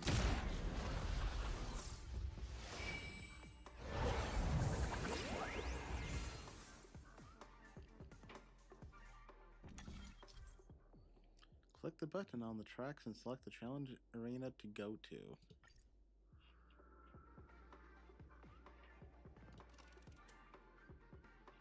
Okay, so action. Go. The champion's crown awaits you on the stage. Welcome to the arena of action stars. Please make your way to the stage and vanquish those malevolent scoundrels with your dazzling fighting techniques. The title of Penacony's next big action star awaits you. Competitors, allow me to introduce the rules of this challenge to you. There are a total of 3 stages up ahead, each with their own challenges. The enemies you will contend against are antagonists from the film Once Upon a Time in Dreams. Defeat them swiftly and decisively to set a new record. It's worth mentioning that the fastest time for this stage was achieved by a contestant with fiery red hair. Astoundingly, he overcame all enemies across the 3 stages in only 5 minutes. Time is of the essence. Let's make this quick. Okay, let's go smack him up.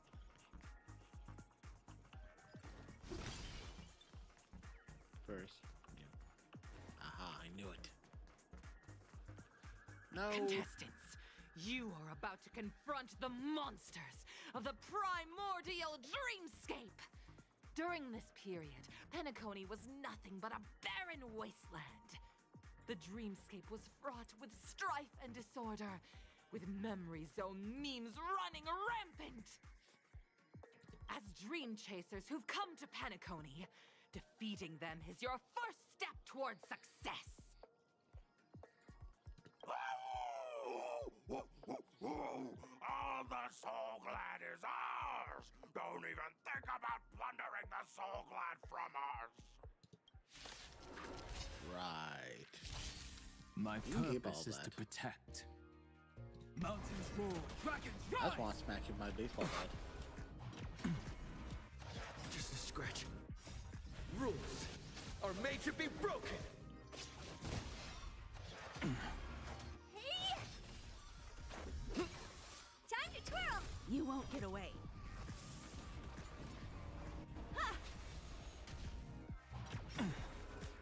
Soaring above the lands, this is permanence! Time to twirl!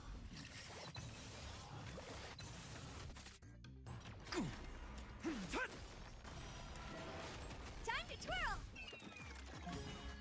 This big diamond, it's all yours!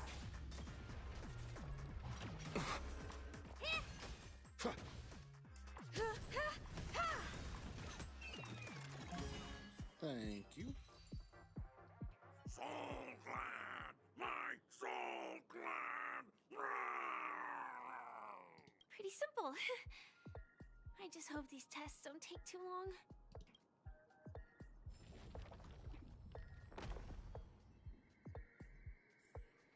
Okay, with that done, let's grab this chest. I said grab the chest. Looks good. And fix this guy up real quick. Let's see if I can figure this one out.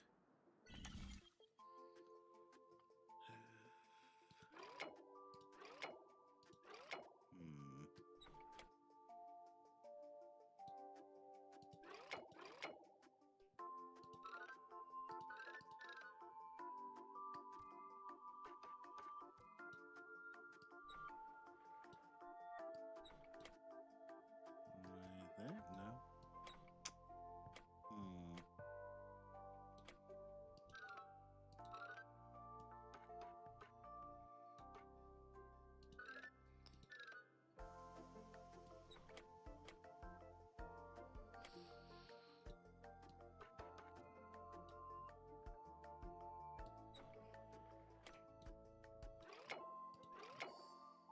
Ah.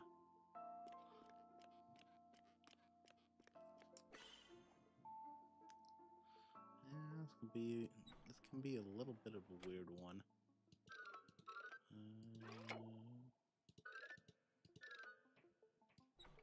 Right here? No.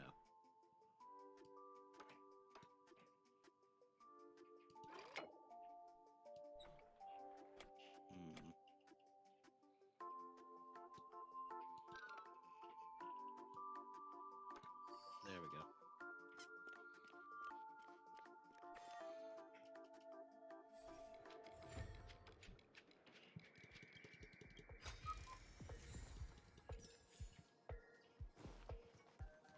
To challenge number 2.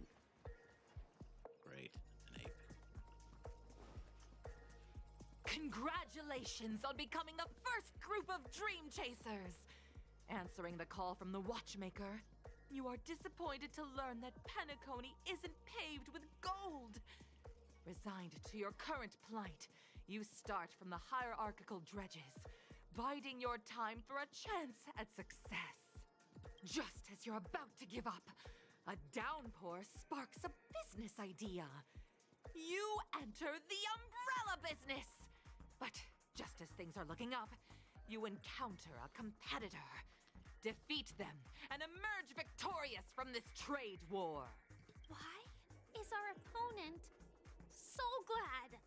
Because this is So Glad Enterprises' 33rd festivity auditions of the 20th season! Isn't this just product placement? To safeguard the integrity of Soul Glad, I will soar high into the sky and become its shiniest star. Whoosh! Right.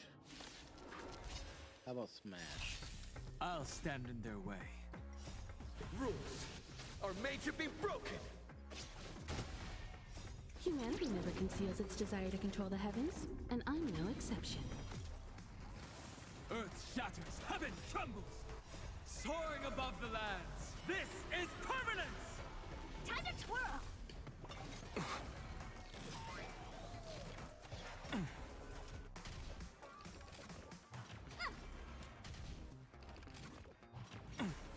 I'll endure. You won't get away. This big diamond, it's all yours! Time to twirl!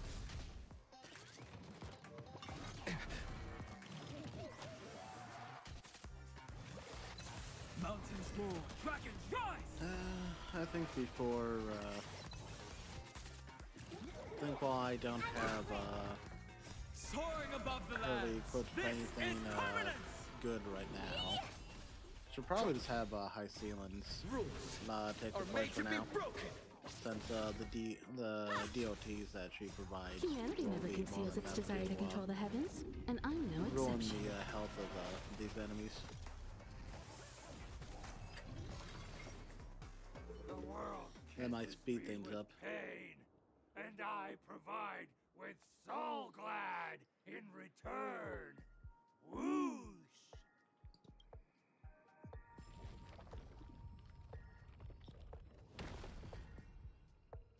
Let me go ahead and switch that up real quick. You, go on. Are you ready for a duet together? Anything hanging around here? Not really seeing anything in the back. Okay, let's go to the next one. Just over there. And a bunch of enemies over here. Congratulations to our two Dream Chasers for establishing yourselves as budding stars in Penacony. However, now you face a competitor selling at low prices, pushing you to the brink of bankruptcy. No matter how lengthy the battle, you always persevere. Topple this powerful opponent, and the tides will turn, paving a way to success. None will take my soul glad away from me. I will use the transmutation arcanum to turn into a dinosaur! Oh, dinosaur! Devour my enemies! Grab a bottle of soul glad and make your dreams a blast! Why would they pay those I'll guys to stand do in their that? way. They didn't pay them enough. Earth shatters, heaven trembles! I need There's almost to be no better. amount of money to make it worth doing something like that. Be intoxicated! Mountains roar, dragons rise!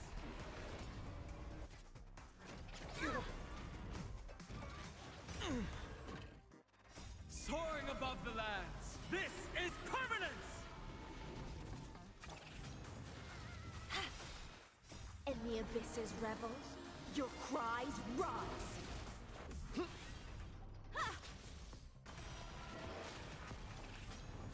Earth shatters, heaven trembles!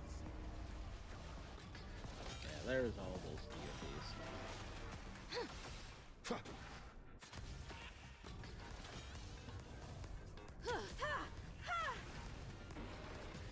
Mountains roar, dragons rise!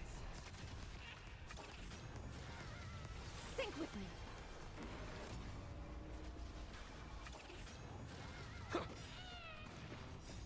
Rules are made to be broken! Humanity never conceals its desire to control the heavens, and I'm no exception. The body withers, but the soul glad name shall not. You truly are a beast, more than I can ever be. That should do it! Okay. Let's go. Mr. Yang is waiting for us. Isn't this fight way off from the actual storyline? Transforming into a dinosaur isn't imaginative enough for you? This is the sort of magic only seen on Penacony. Anyway, let's get back on track. Where were we? Oh, that's right. After an extended battle, you finally emerged victorious! But the competitor companion who journeyed to Penacony with you chose to leave, having lost all hope. In the years that followed, you encountered each other once more on the prosperous streets of Penacony, but dared not call out to one another. Perhaps akin to the lingering regret of every dream chaser. Ah, well done! You brought to life the thrilling action scenes from Once Upon a Time in Dreams with your fighting skills. Looks like we won! Let's hurry up and get to the next stage. First, I'm gonna get my treasure. Give me. Thank you. Looks good. See anything up over here? Not really. Enemies, but I mean, you know, I don't need to worry about that. Ooh. Music. Congrats to both of you for clearing the stage, but more importantly, are you having fun? Fun is more important than success. I don't know about that. Look at the time! You finished much faster than that red-haired contestant did. That red-haired contestant. Who is that exactly? You'll find out eventually, but only if you clear the next test first. Welcome to the second stage of the 33rd Scorched Sand Festival in the 20th season, sponsored by Soul Glad Enterprises. Gunfire time! You have the option to choose Gunfire and undergo Brother Hanu's trial, or Time, where you'll face Clucky's trial. And now, make your choice! I think I'm gonna go Time.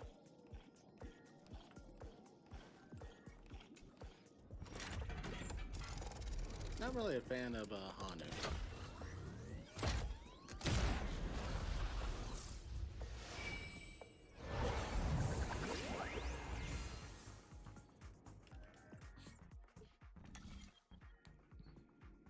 Let's see, what's this?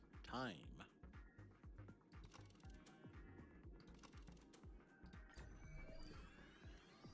Do it.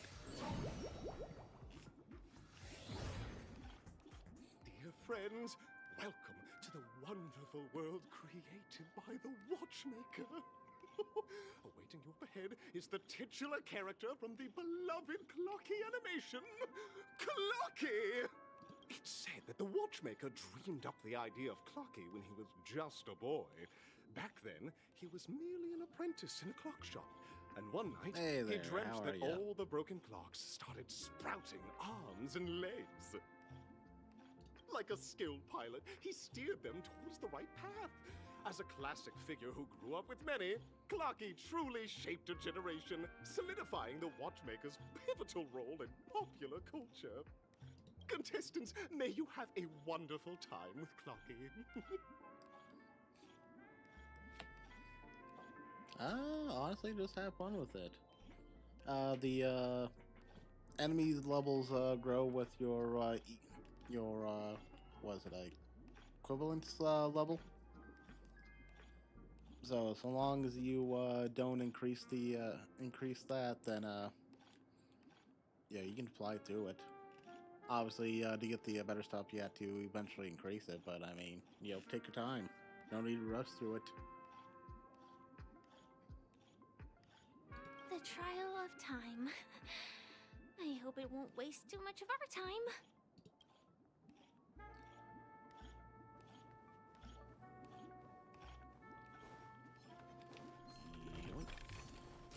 Looks good. Goodbye! Just a failed experiment! That That's statue. about it. Did it just speak?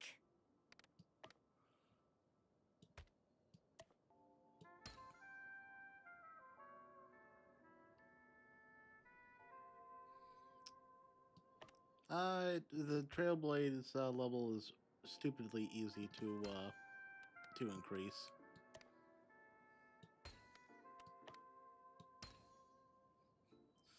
Trust me, it flies up real quick.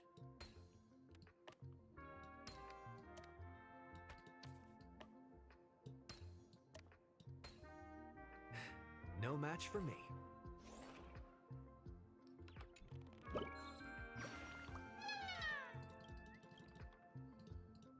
Come on.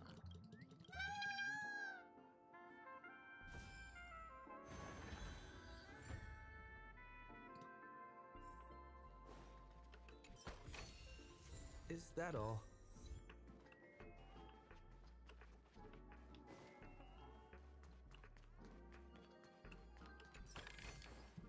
Looks good.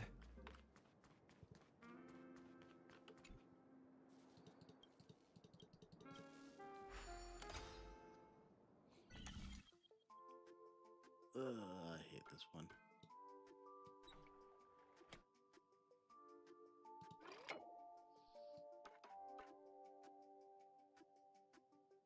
Yeah, no problem.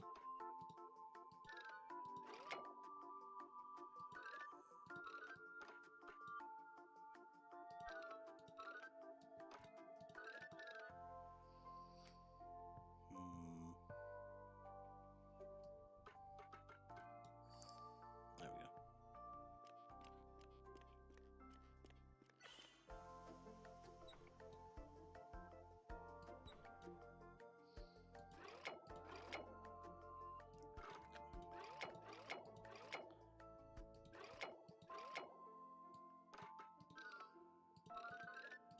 Yeah, that will probably have to stay like that.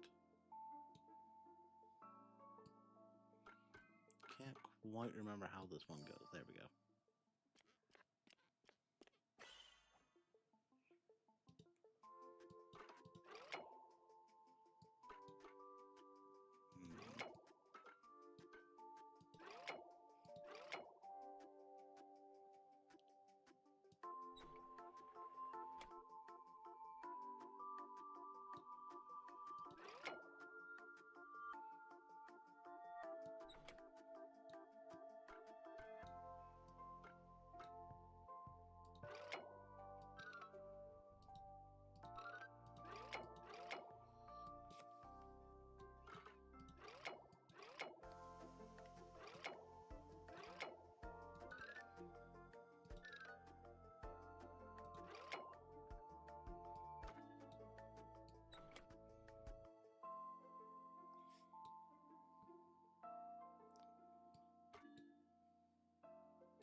That one would have to go that way.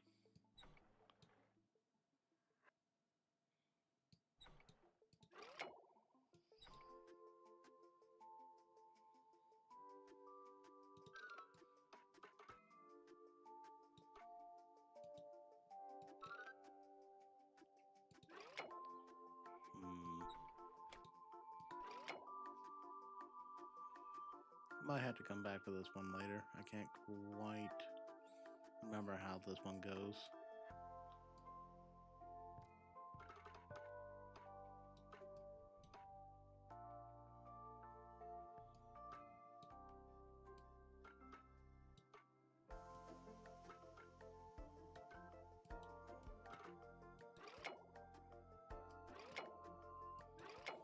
I think one of these is supposed to rotate in another direction. I just can't remember how to make it.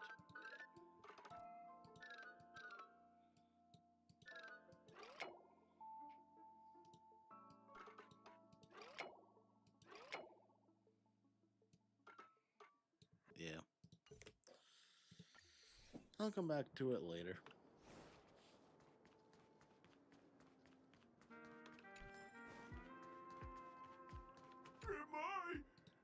I'm just an expendable failure of a clock, aren't I?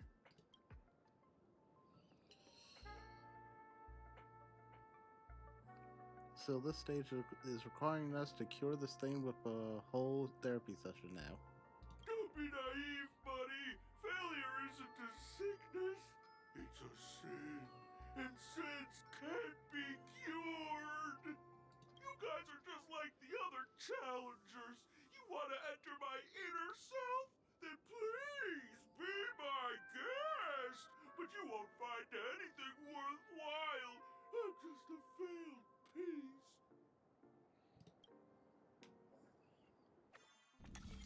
See? I'm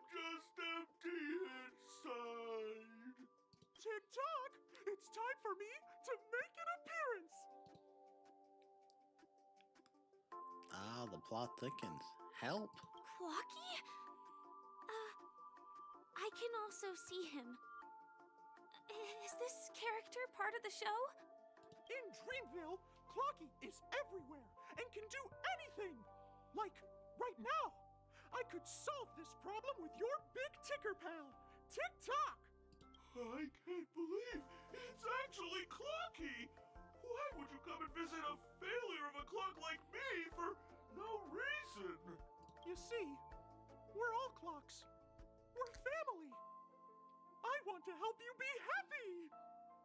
Tell your pal Clocky what's troubling you. I came across a startling revelation yesterday. Apparently, Dreamscape Ticker isn't the same as Clocky at all. It's just a discarded prototype from Clocky's early development.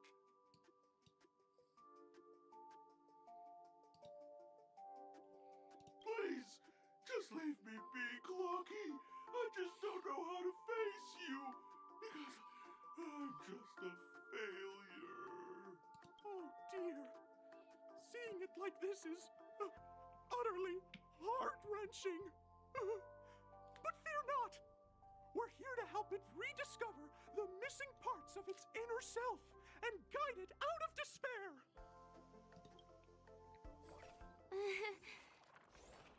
I guess even troop members can experience existential crises. Don't worry, miss. I've already pinpointed its missing parts. Over here, my friends. Better use that hamster ball knight speed.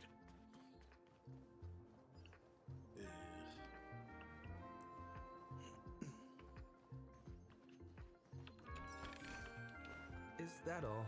This must be one of the missing parts that Big Ticker needs. That's great! We're here! There's a missing part on the opposite side. But how do we get over there? Like There's this. also a dream side left here by a Dreamweaver. We're running out of time. We'll have to use it if necessary.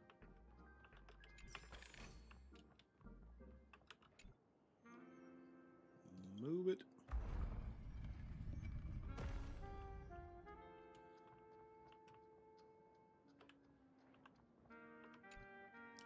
Let's move this back real quick.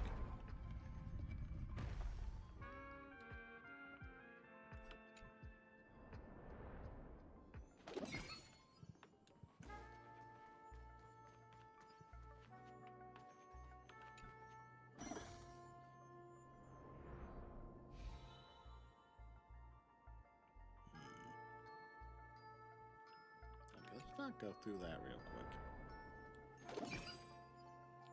Let's head over here.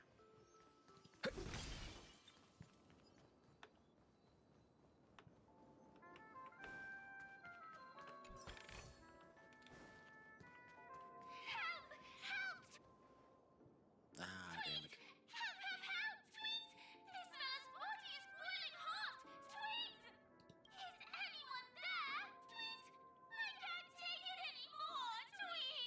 Oh dear! It's an origami bird! What's it doing in beyond Overcook's tail? Is that Clocky? Tweet! Please save me, Tweet! I'm being roasted alive, Tweet! A roasted bird? Oh, this is horrible!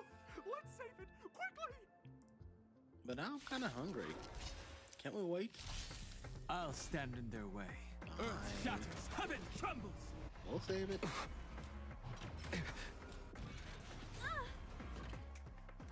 It'll take more than that. Be intoxicated.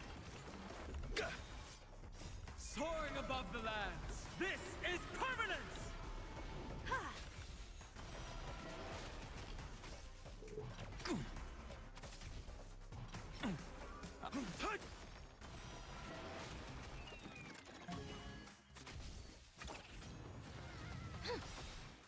In the abyss's revels, your cries rise. Rules are made to be broken.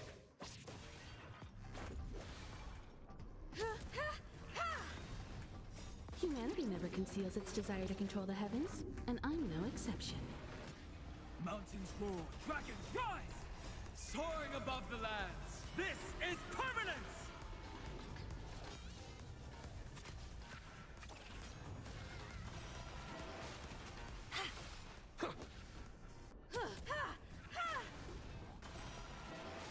Earth shatters, heaven trembles!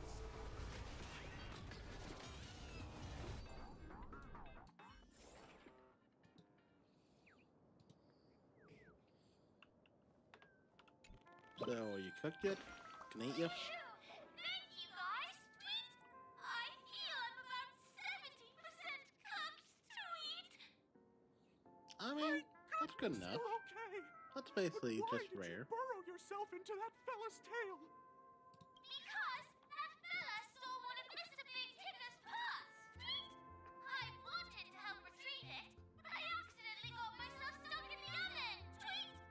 Go ahead and get it, but be careful. It's hot. Tweet. An inner self fragment belonging to the Sweet Dreams troupe?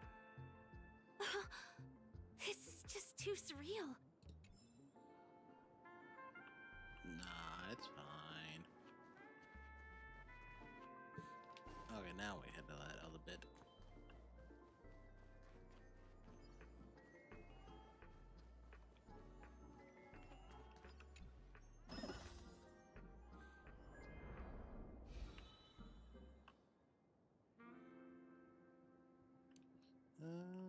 Do I do this? Yes, I do.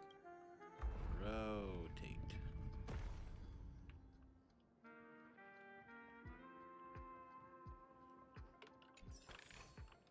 Looks good. And we rotate again.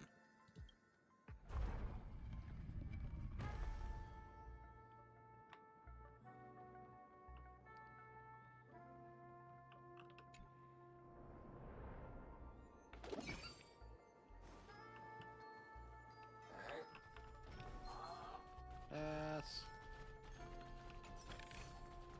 Is that all?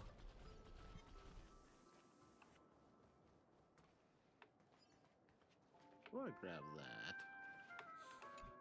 Complete this real quick.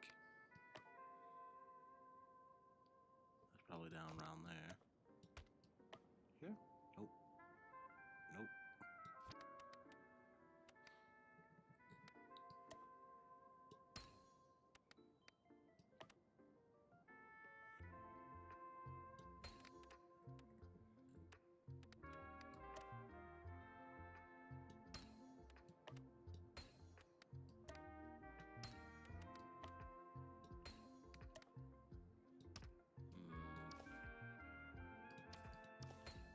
Yeah.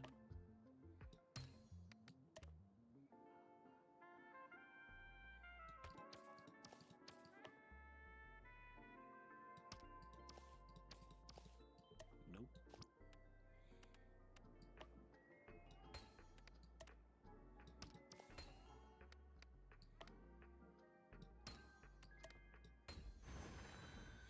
Brilliant.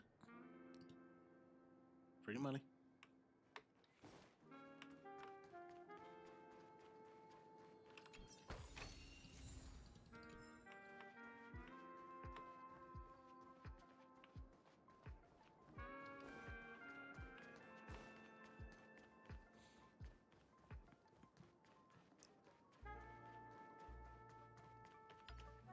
We've gathered all the missing parts.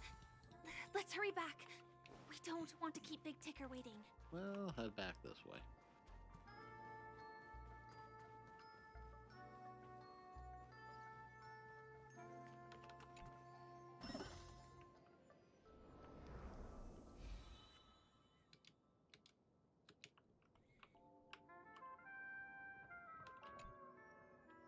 And move it.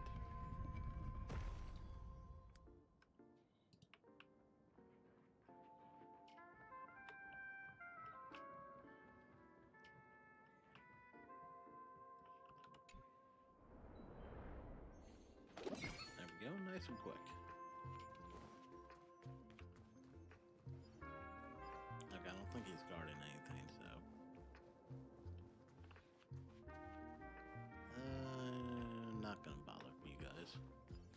we'll take this.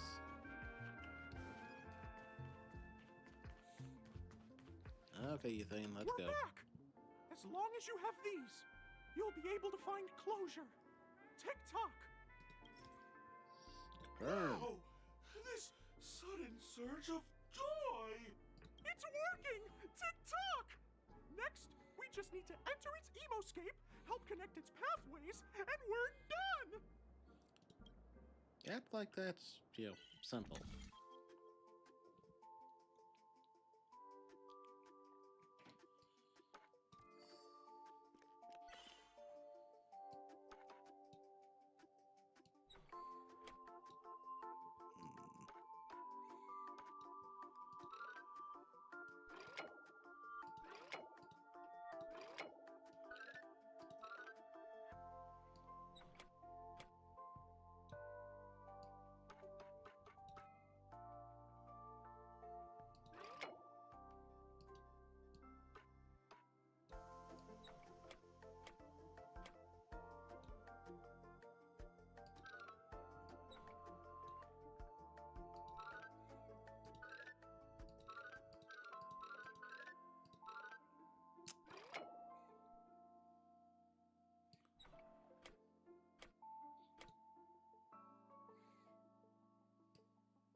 That goes right there.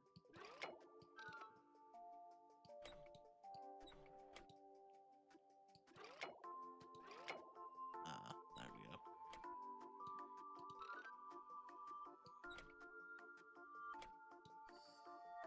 Perfect. Oh, dear! What's going on in here? Your inner self is a mess! I'm not qualified to be the real Clocky! Just give up, Clocky! No! This is unacceptable! You have to face your fears! So just come down to this, I'll have to use clockwork. Ta-da! Success!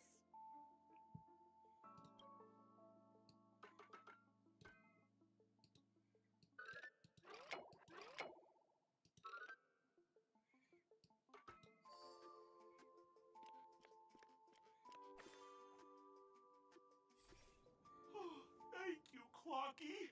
If not for you, I'd never be able to connect with people like this! You helped me find myself again! No problem at all. As the guardian of Dreamville, it's what I'm here for. Tick-tock! Oh, my friends, you still have other important things to do, right? Go forth, my friends! When the moment comes, all the Dream Tickers and I will cheer for you! It's all done! Victory's in sight! Let's head to the final stage.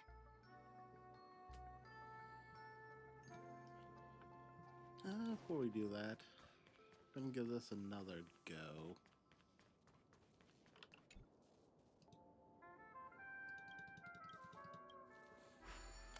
Because I'd really rather not have to come back to do this one.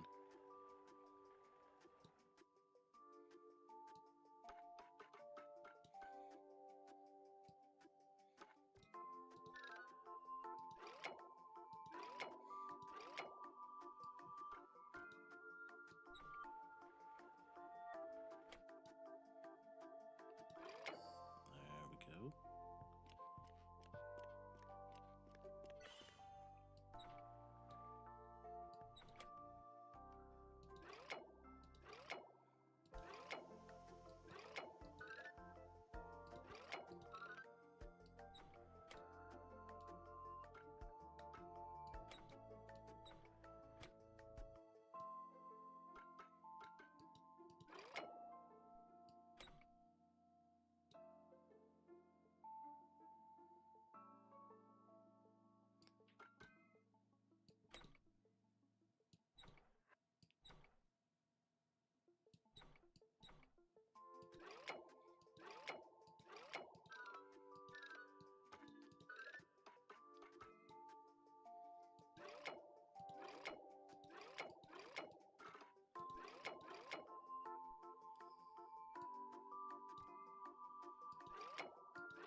feeling that I'm supposed to be able to rotate this another way, but for some reason it's not rotating that way.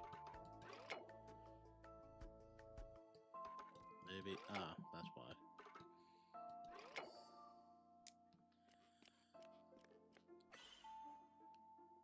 These weird modules, I swear.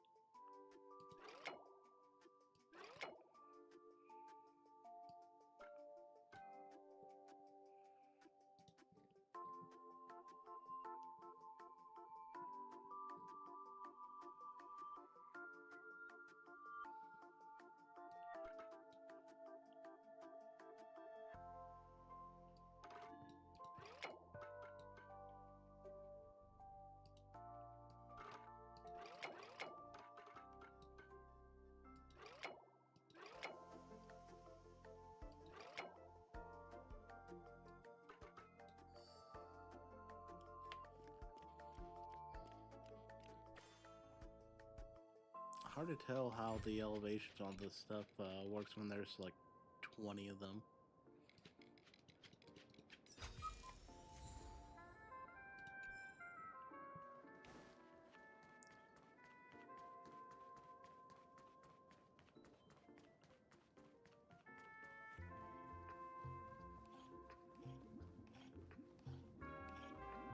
Congratulations to both of you! Oh, you've overcome all obstacles and proven yourselves.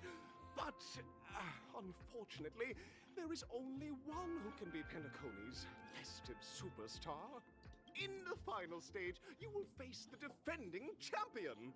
If you fail, you will lose the opportunity to become the festive superstar.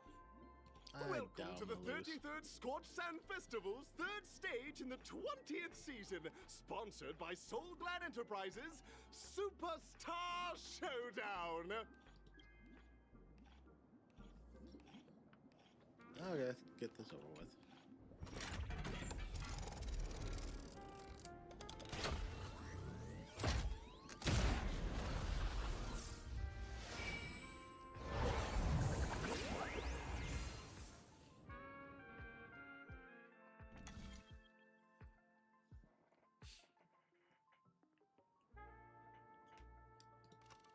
There's only one thing, isn't there? Oh. Let's go to Arena 2.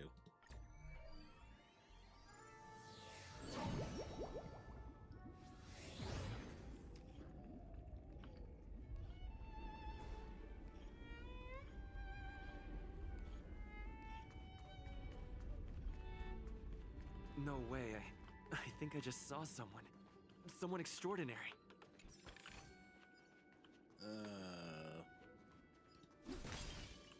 It's that guy. Please wait! Handsome gentleman, beautiful miss. By the glorious light of beauty! I never thought I would see you again. In such turbulent times, your kind faces are as spring's gentle breeze, bringing solace to my scorched heart. Are you a knight of beauty?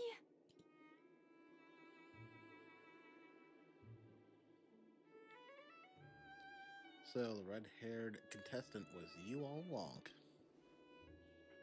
You've already heard of my humble title elsewhere? I am deeply honored. Upon hearing of the impending festivities, I commanded the one and only to bring me to Penacony with full haste. Alas, in a cosmos unguarded by the beauty, disorder prevails. Thus my passage was delayed by tending to the sick and injured. Fortunately, the mini-rabbit mech pilot, stray cat duelist, galactic ninja, and quad-drive Intellatron, along with 32 other souls in distress, all emerged from their predicaments safe and sound. I then led them all here to revel in the harmony with the countless other splendid beings. You're quite the savior, aren't you? I do not deserve such praise. Unfortunately, that dashing IPC ambassador, whose radiance matches that of a beautiful peacock, remains in a woeful state. Ugh, how I wish he too could partake in this splendid occasion. Okay, let's get back to business. Since fate has brought us together, it stands to reason that you both seek the accolade of the audition's victor, correct? Though upon arrival, I was once mistaken for a towering silver-armored fugitive with fiery red flames due to my lack of eloquence. It matters not, for all these trials stem from the land of the dream's beauty. What matters is that I now stand before you. Our paths have crossed. I, Argenti of the Knights of Beauty, am humbly requesting a battle with you both, in the name of the Code of Chivalry. Okay, If I am fortunate enough to emerge victorious, kindly grant me passage to the Crown of Victory, and recognize that Idrilla, the beauty, is the most peerless beauty of them all. Okay, I'm gonna smack you upside the head. Dear friends, please ready yourselves for this trial set forth by the beauty. Oh, never mind. Can't auto battle. How dare you? Mountains roar, dragons rise! Behold, this symbol of pure. Don't let waves open your throat. Be intoxicated. The flesh wound. Time for an overhaul. Ha!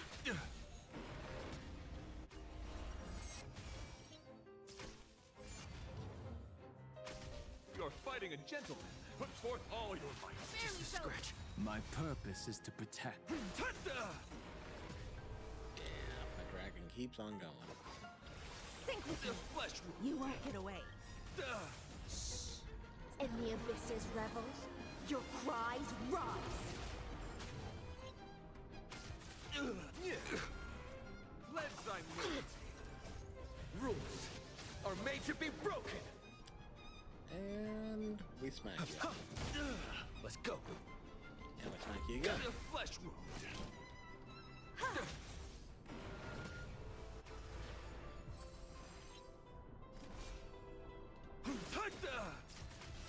Bear witness to all Dragons soaring no. above the lands. This Bear is witness to permanent. dragons.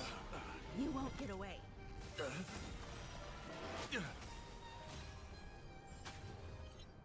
Perhaps you still don't understand. Humanity never conceals its desire to control the heavens, and I'm no exception. Thrashing and snapping, not worth fearing. Be intoxicated. Build up more stacks of DOT on him.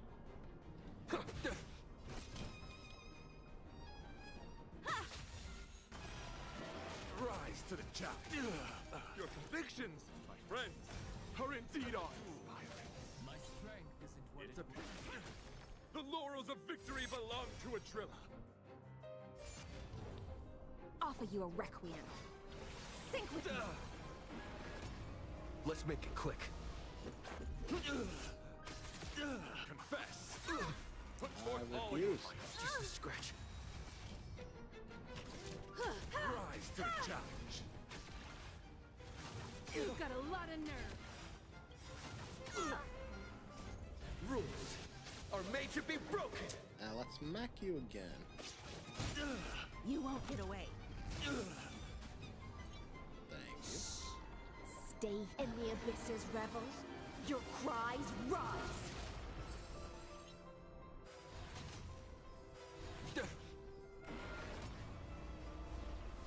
Rise to the challenge. Put forth all your might. Don't let waves open your throat. Dragons soaring above the lands. This is Dragons permanent. smash into him. Be intoxicated. You won't get away. Yeah, he's all done. This is our chance. I'm gonna keep my ultimate. That's enough. I have come to grasp the sincerity of your cause. I yield. Drag it to the next big Beautiful! fight. Truly a captivating contest. It is through you that I realized to uphold the honor of Idrilla, I must further hone my skills. What a beautiful lesson indeed! Go forth, my dear friend. Beautiful miss. The audition's crown is yours to claim. Well, obviously. I shall remain here, gazing from afar as you bask in the limelight, joining the audience in offering you the most heartfelt cheers and applause. We don't have much time. May fate allow us to meet again, Knight of Beauty. In that case, let's make our way to the end. Penacony's really thronging with talent. I hope we make it in time. Of course we will. 2 achievements we got. 10, okay, so 10 rewards. And this is, yeah, beat him. And we'll go ahead and throw these into this. I'm looking for the regular. 6 still. Can we max out your level yet? No.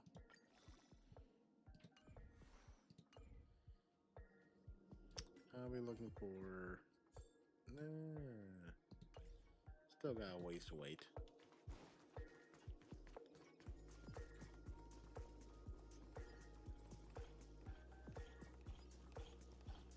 Okay, time to be flown off to only God knows where.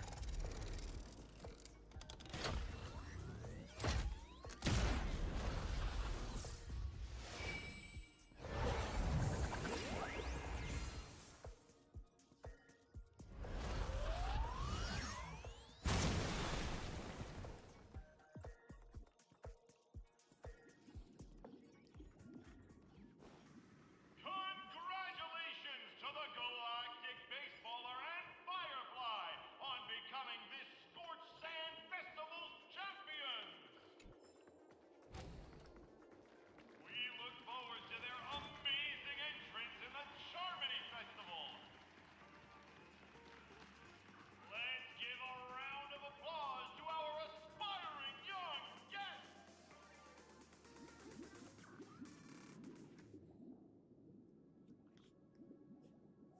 Congratulations to the both of you on becoming the festive superstars of this year's Charmony Festival before entering the Grand Theater. Why am I not surprised? I, on behalf of the organizers, extend my sincere congratulations to you, wishing you joy under their radiance.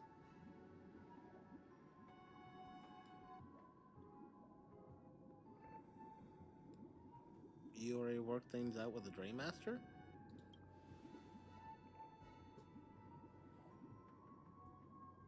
As previously promised, my sister, Mr. Yang, and I have met with the Dream Master. We delved into the truth about Penacony and its Stellaron, and have come to a consensus. Both I and the Oak family cannot acquiesce to your request.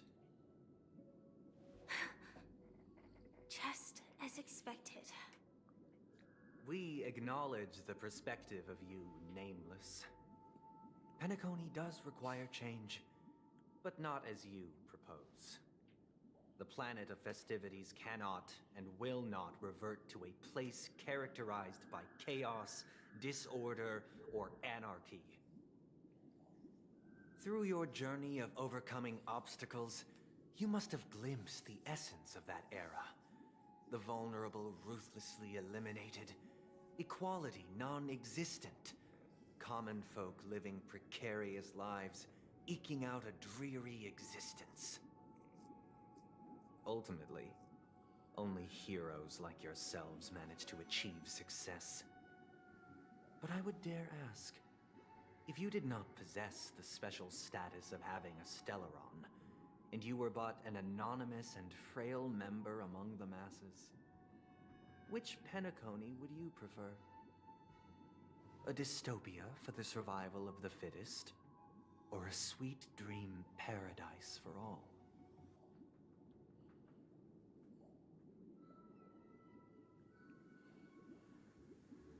I don't know. Why are you asking me?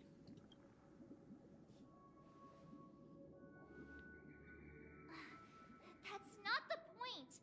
Don't let him mislead you! Mr. Sunday, even if the members of the Oak family can't fully agree on what to do about the Stellaron, now's not exactly the time to be holding an extensive discourse about Penacony's past and future, is it? The Stellaron issue concerns the life and death of everyone on Penacony. If anyone has a better suggestion, the crew is more than willing to listen. Also, it'd be best to tell us the ins and outs of that meeting. This way, we'll at least know what Welt and Miss Robin are dealing with, and the reason why they failed to make our appointment.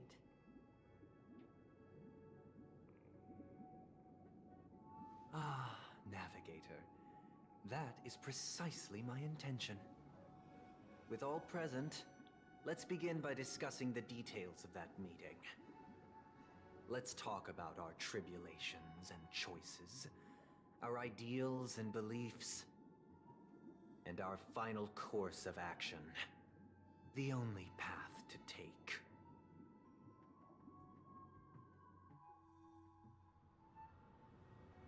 You mean to say that for the longest time, there have been scoundrels who would use the Charmony Festival that I have bequeathed to the masses as a tool to realize their ambition?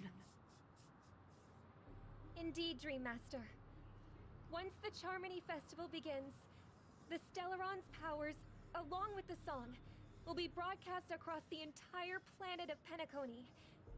And then everyone in their dreams will be unable to awaken. This is indeed surprising to me. The dreamscape is maintained by the collective effort of the 5 families. If someone were to use the Charmony Festival to recklessly disseminate the power of the Stellaron, this individual must hold a position of great authority. Do you have any suspects? I'd like to ask, did you really not know of the Stellaron's existence? I would have never thought that this nameless would point the spear at me. Quite astonishing indeed. If I have offended, the Astral Express extends its sincere apologies.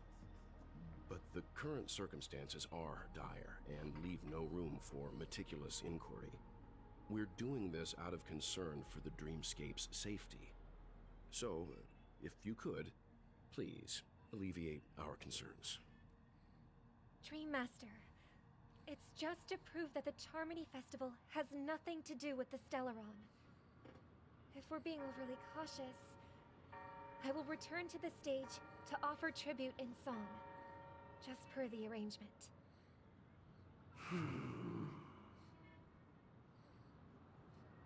Sunday, Robin.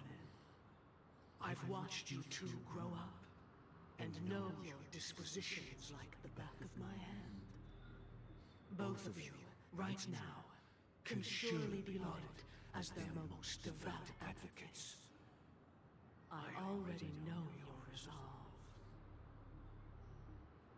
The magnitude of this matter is enormous and cannot be taken lightly. Since Mr. Yang has asked with such earnestness, I will personally respond in kind. If there is a need, the entire Oak family will be mobilized to heed your call. Someday, might I ask you to beseech them to cast their light unto me, and question me in their stead, so that no lies may be concealed? I will do as you command. Robin, could I entrust you to be present as a witness, to document the truth, and to proclaim my innocence, so that all slander may be utterly dispelled? I will do as you command. May thy will be carried out on earth, just as it is in the heavens.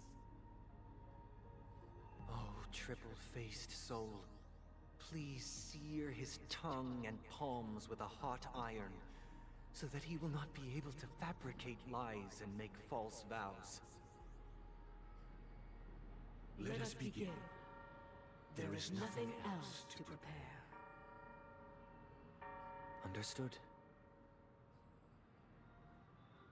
question. Have you devoted your life to your god, never worshipping other gods? Naturally. Do you love your god as you do yourself? Always heeding their admonishments? Naturally. Have you... Do you swear to fulfill all vows, past, present, and future? With the Eon as my witness, if I do not deliver on my words, or if I renege on my vows, may I be cursed in accordance with divine law. They have seen your faith, and have endorsed your faith. With this, it can be evidenced...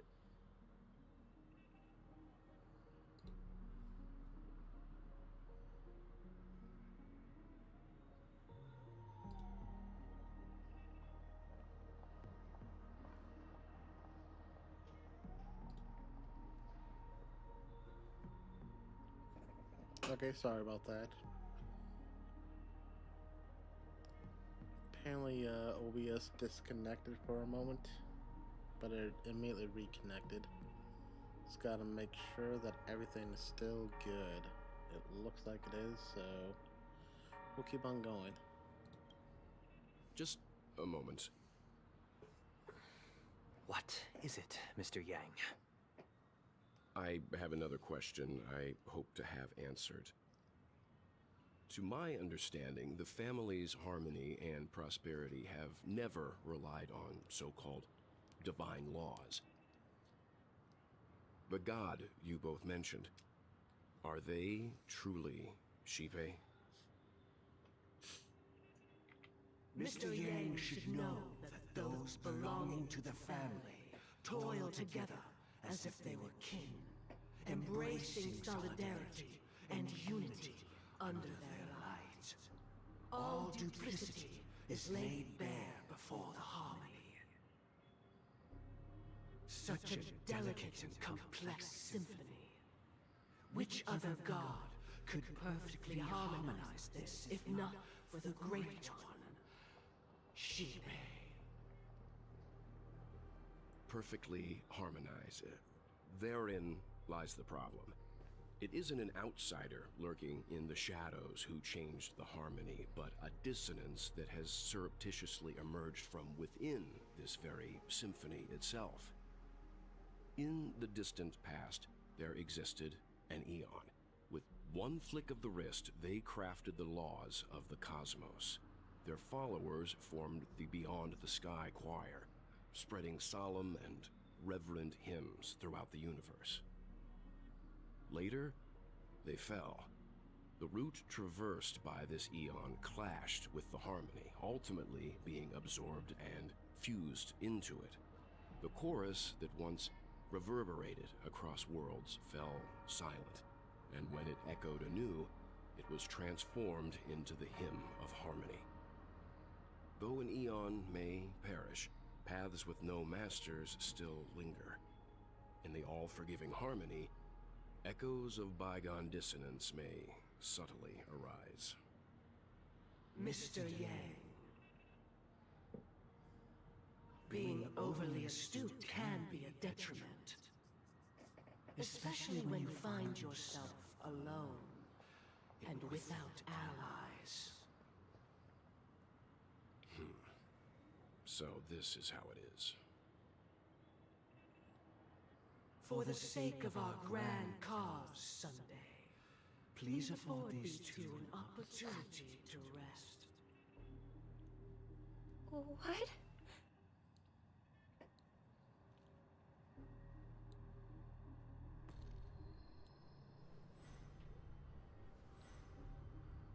Sorry, Robin.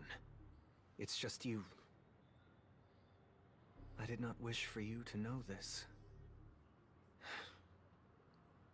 It's a pity that things have turned out this way. So, this is the true reason I can't sing? The shadow that envelops Penacony is actually We were never children of the harmony.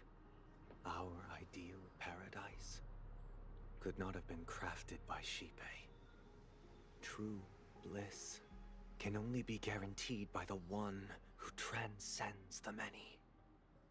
Within the foundation of law, humanity establishes civilization, and through harmony, we obtain order. Unbelievable. To think that there would be remnants of the Order on Penacony. What have you done with Mr. Yang and Miss Robin? Don't worry. I just gave them some time alone to ponder their fates. You should know that these actions make you an enemy of the Astral Express. That it does. Should we need to stand against the Nameless, it would only be myself and the Oak family involved. But we haven't reached that point yet, have we? You tell me. Your efforts for the justice of Penacony are evident to everyone, and have been widely observed.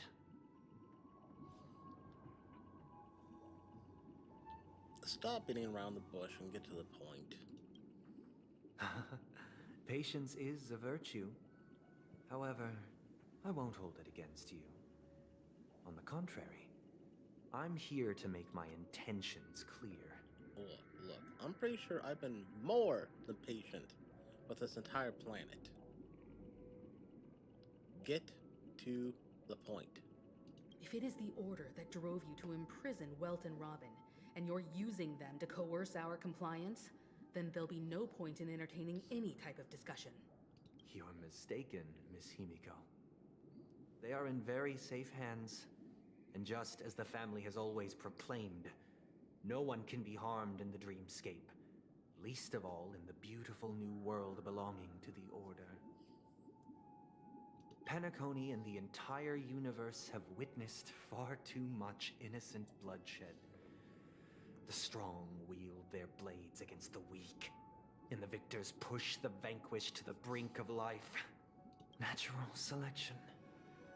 The world abides by this principle, establishing the well-being of humanity atop the corpses of the downtrodden. Only we, or rather, I, possess the power to put an end to this farce. So you've decided to resurrect a dead Eon? No one's ever done such a thing. If Miss Himiko is interested, let's draw back the veil and speak candidly.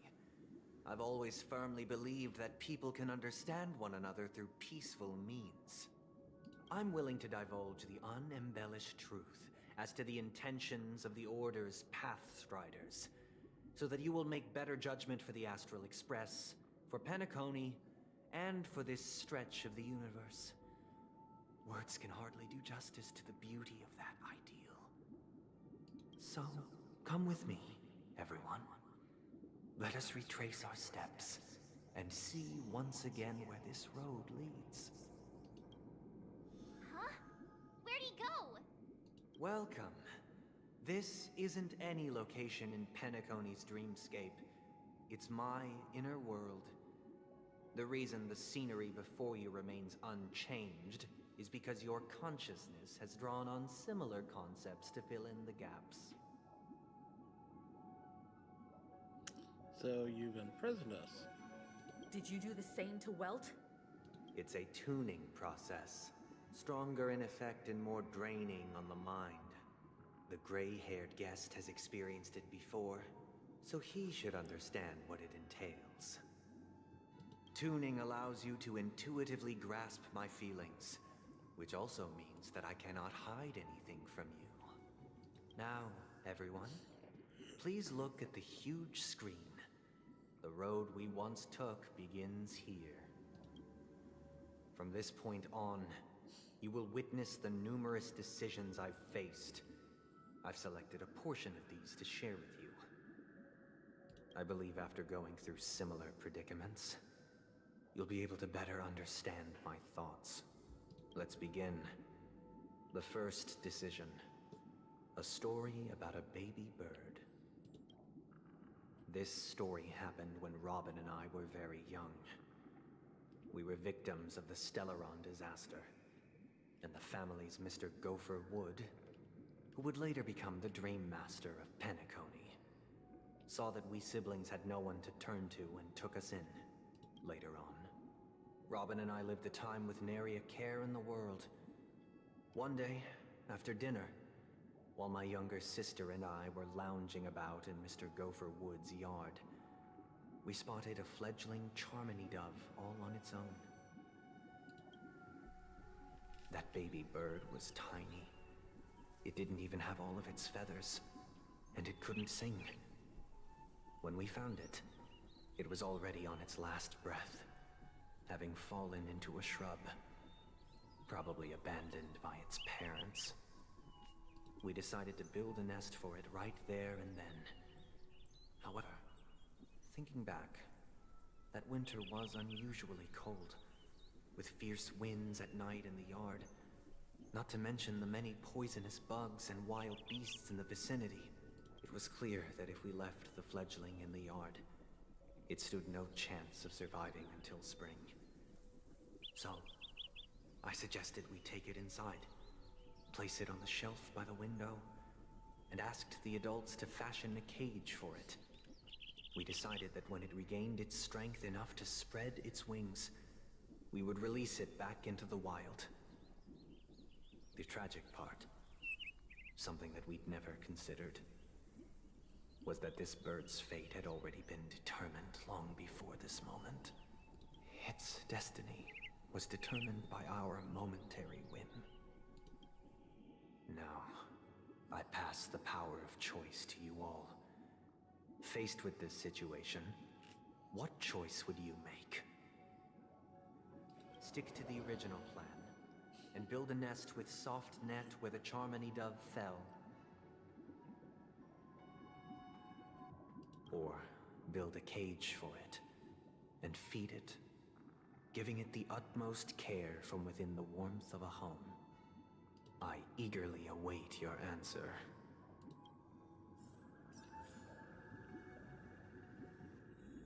Build a bird nest, obviously.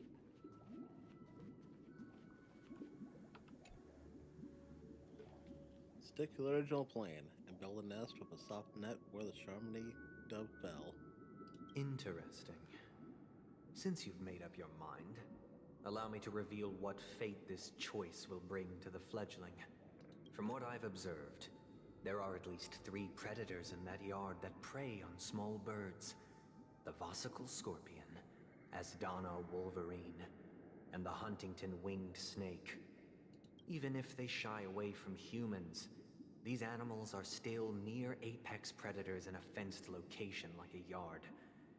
In such a location, only one fate awaits that little Charmony dove. A painful death. As for the choice you made, I am deeply sorry. Now, let us advance to the second decision. This time, it's the story of a dream chaser. This story happened when I was appointed as Bronze Melodia, a position exclusive to the Oak family, charged with listening to the problems and vexations of Dreamscape residents, and providing them with the relevant guidance.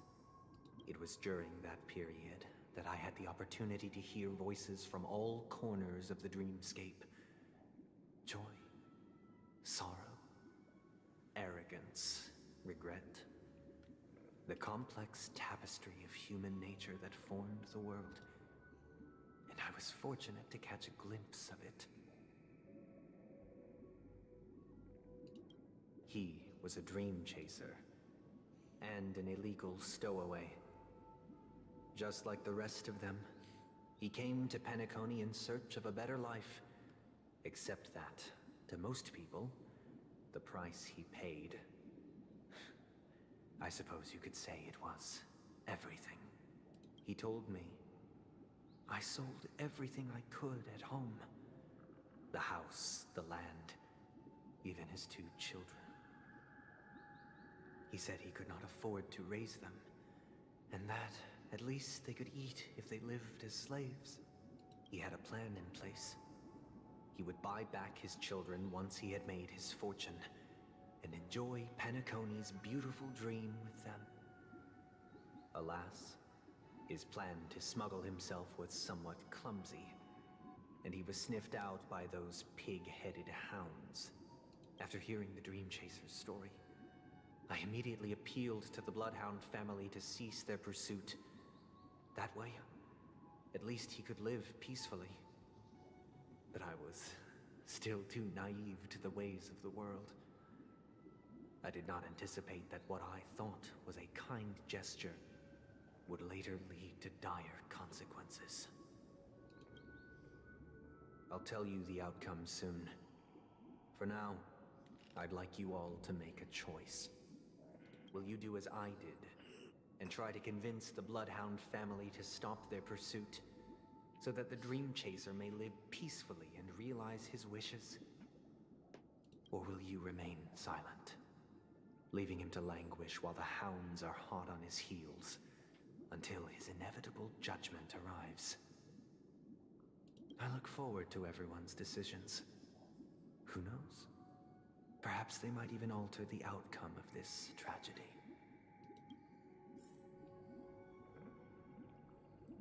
Let's see what everyone has to say about it. Ooh, music.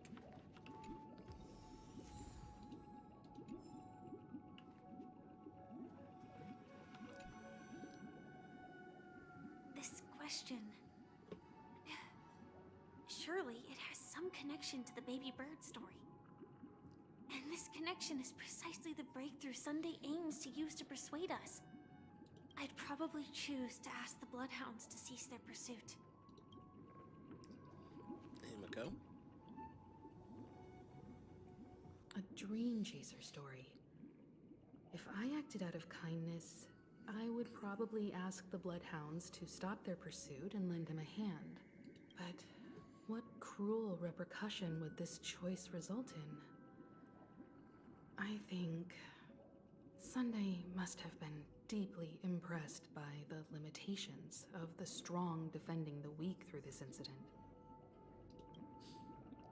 And March? It seems illegal stowaways are really quite common on Penacony. But that guy in the story, I don't think he deserves any sympathy at all. He sold his kids to chase a dream. Even if he intended to go back for them, it's still insanely irresponsible. With that thought, there's only one choice.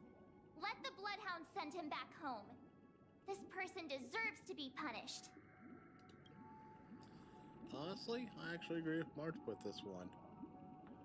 I mean, yeah, it sucks that, he's over here trying to do what he can to, do better for his family.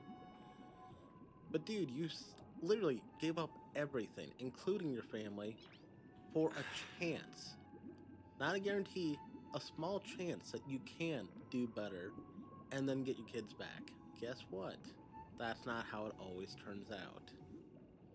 Just because you believe something's going to happen, it ain't going to necessarily happen. So I'm sorry, but you made your choice.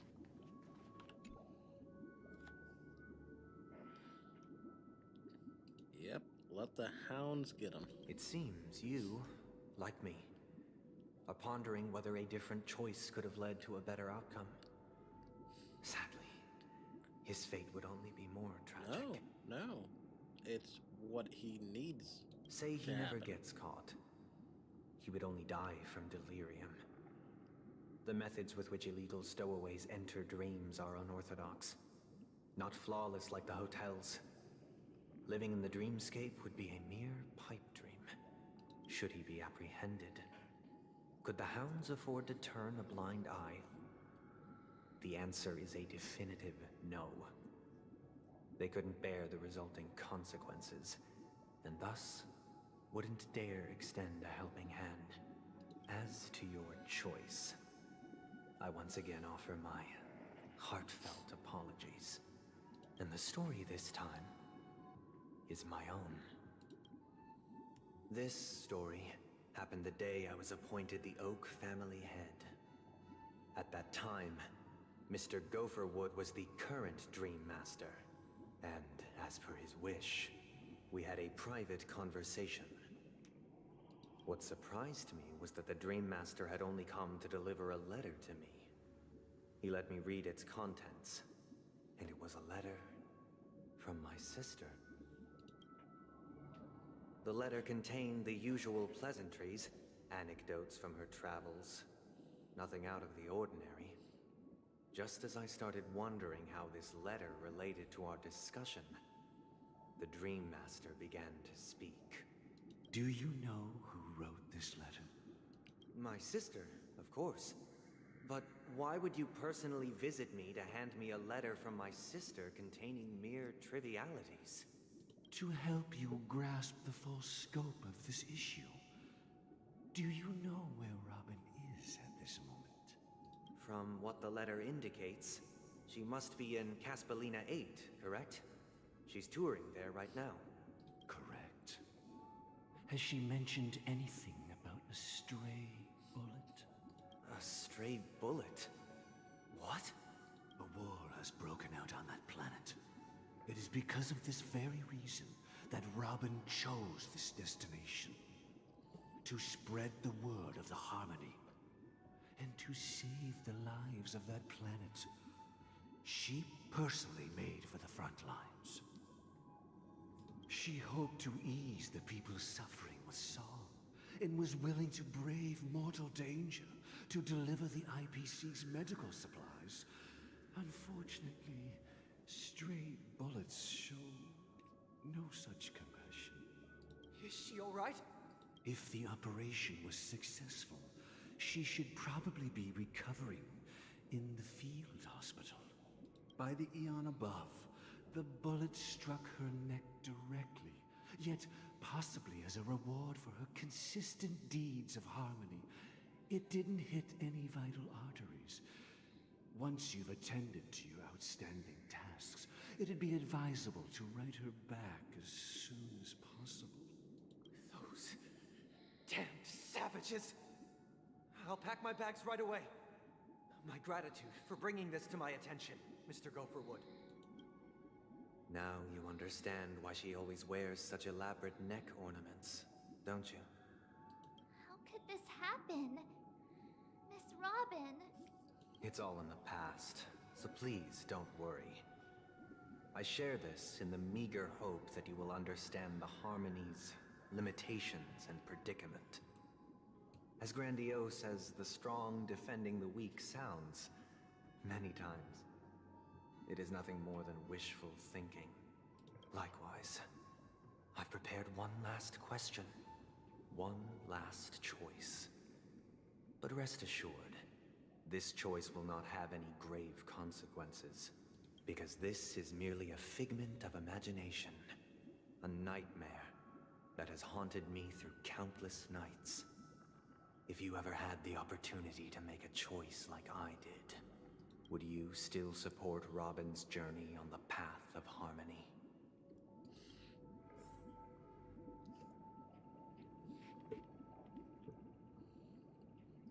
I mean, honestly, I don't really need to talk with the others about this, because I'm pretty sure we'd all agree on one thing. Well, Firefly might actually agree with Sunday, and March, but I'm pretty sure Himiko would agree with me. It's not our place to tell Robin where to go. Yes. I see. She knows what she's doing. I am now aware of everyone's stances. Raising these questions merely serves to illustrate one point. The plight of Penacony cannot be salvaged by the Harmony. The true foundation for a sweet dream paradise can only be established through the order, where the strong govern the weak. I know the suffering of being tormented, the turmoil of losing your way, how sorrow, and even despair, set in when matters don't work out. All of this causes me unending pain. Because this is not what happiness is at all. We must teach the weak how to live a happy life. And this life isn't some noble propriety that the upper crust preaches, but in definitive terms, a way of survival that belongs to everyone. So what is your definition of living a happy life? Good question. Human consciousness is fundamentally an illusion, a cage known as self-worth. People lured in by this illusion make mistakes, yet still ask that external influences bear the burden. When one mistake after the next permeates the masses, they become impossible to trace. Thus, the amassing of these individual cages culminate to form a prison. A place dictated only by the rule of survival of the fittest. Nature is always accompanied by predation and sacrifice. Its antithesis is known as order. That is what I want to do. Unite people's happiness under the banner of order. They won't need to make bitter choices any longer, nor face the weaknesses of humanity. They can cast aside their primal instincts to build a haven for mankind. Simply describing thoughts is far too abstract, so allow me to provide a simple example. As you all may know, there are societal norms like weekends and long weekends that exist on some worlds. During these hard-earned rest days, people are given the chance to extricate themselves from the stresses of everyday life, allowing a certain tranquility to return to their souls. And it is only on these days that people do not have to adhere to the law where the strong prey on the weak. They can live out their lives happily during these brief intermissions. It's just a pity that 2 or 3 days are still too fleeting compared to the span of a lifetime.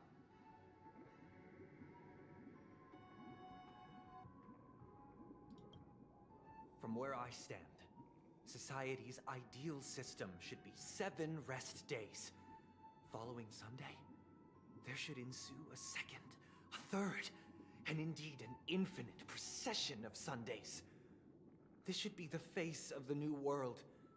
Idyllic, eternal, peaceful days. And thus, every person can return to their base selves in this utopia. Some gaze in reverence at the stars, pouring their whole beings into calculating the distance between us and the isolated world of Pagana. Meanwhile, some seek refuge in quiet corners, holding one another, unencumbered by the chains of unwelcome obligations. There would be no need to bear the hardships of reality. Only in this way can humanity face the inevitable end with the purest of spirit, living a life of dignity. This is what it is to live in bliss. Miss Firefly, you who are stricken with entropy loss syndrome, you of all would surely understand this. It sounds like a flawless theory.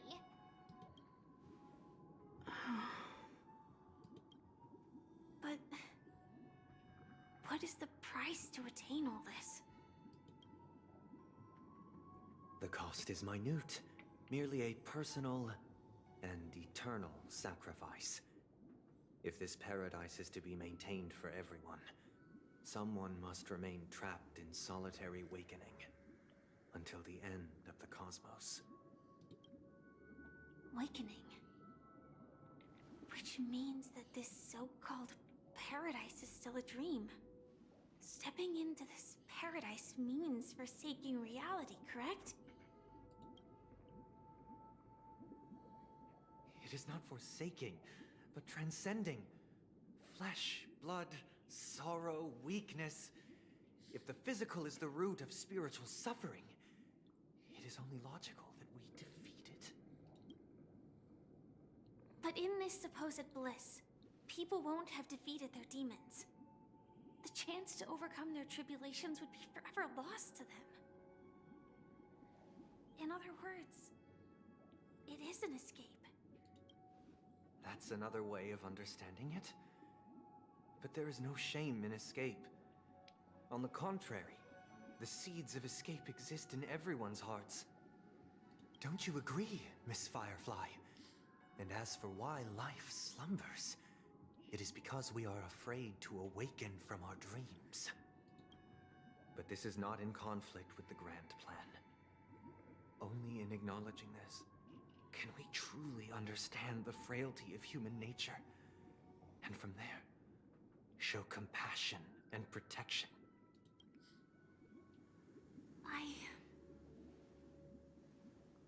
I admit that you are a born leader. Your perspective on humanity brims with pessimism. Yet you express compassion for all, even when your heart pities them. But unlike you, I live for the self. From my perspective, individuals making choices for themselves is their birthright. The want to escape may be innate in the weak. But whether they are weak or not, it is not up to another to decide. Perhaps in your mind, you also view me as weak?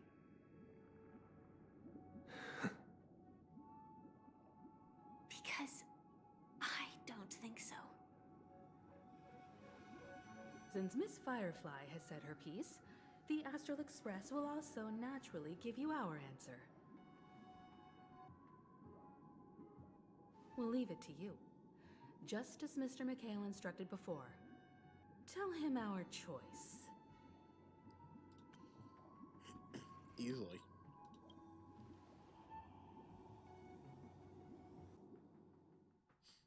Not long ago. What is this place? Does this place ring any bells, Misha?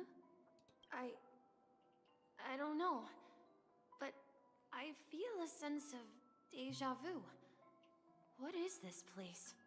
It's the realm within a dream bubble. This was left to the Astral Express by a nameless, but weirdly, when we entered it, it was completely empty. Dr. Edward from the Dreamscape sales store told me that dreams are formed from memories, and a dream bubble can't take shape if its core is empty. So I thought you might be able to help us in unraveling this mystery, Misha. As a hotel doorman, you know Penacony best among us. I don't know much about dream bubbles, but if you want to figure out what this mansion is, I'll do my best. I'm counting on you then. Himeko, I still don't get it. Why were you so sure that Misha had a connection with this dream bubble?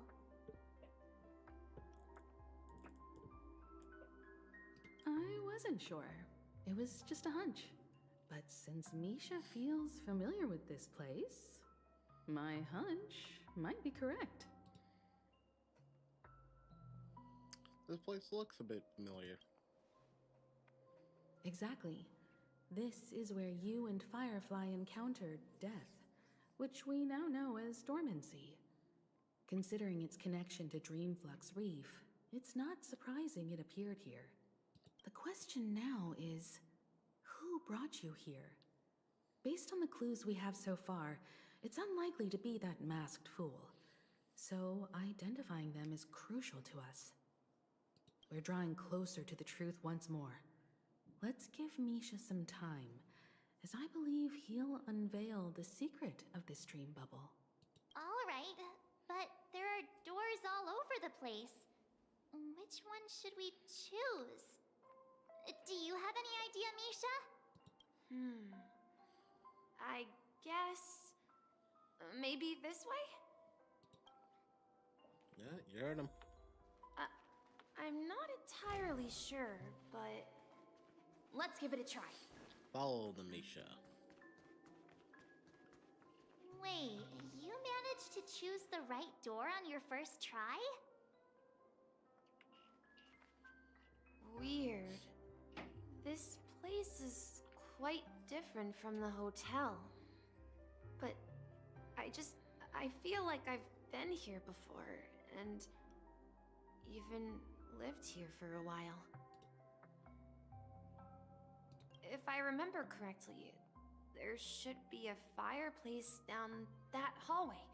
Yep. Clocky and I used to sit by the fire, listening to the crackling of firewood. And the room on the other side was the toy room. I loved spreading out all the toys from the box on the floor and making up stories for each of them. And once again, yep. Hold on. This doesn't make sense. Didn't I grow up in Dreamflux Reef? So, what is this place? This could be a case of amnesia. Don't worry, Misha. It's common for everyone to forget certain aspects of the past. Those memories haven't vanished. They're just lying in the depths of your mind. We can surely get them back. Since this place seems familiar to you, why don't we explore a few more rooms and see if you can recall anything more? Yeah, then let's check out the rooms I just mentioned. Okay, let's start with the fireplace.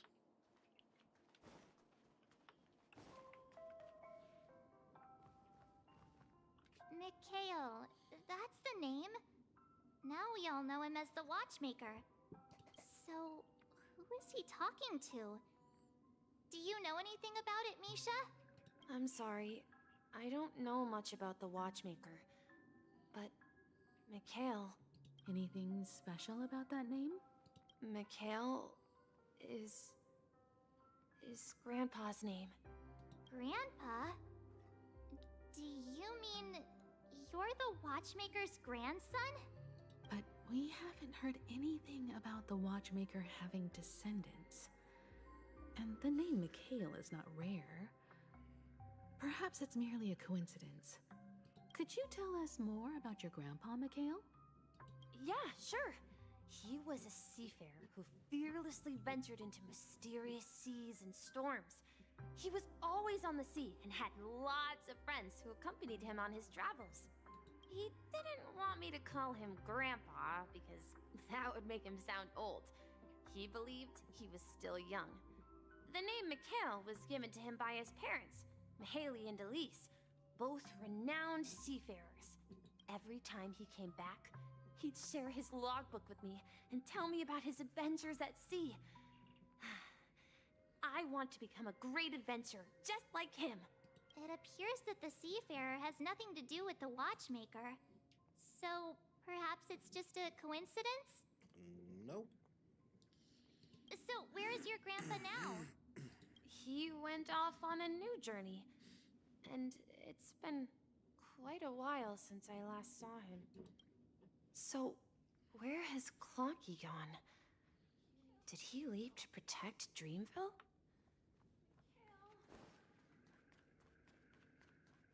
Into the toy room. Tick-tock. Tick-tock? I heard some noises from the room. Origami Bird? That's a friend of mine. You and Origami Bird are friends? Yeah. It's a member of the Compass crew, just like Clocky and Miss Mirror. And there's more than just one Origami Bird. They are a big family with lots of brothers and sisters who look the same. They follow Miss Mirror's orders and handle all sorts of jobs on the ship. They're the best sailors. Sailors? Can Origami Birds be sailors? Could you tell us more about the compass, Misha?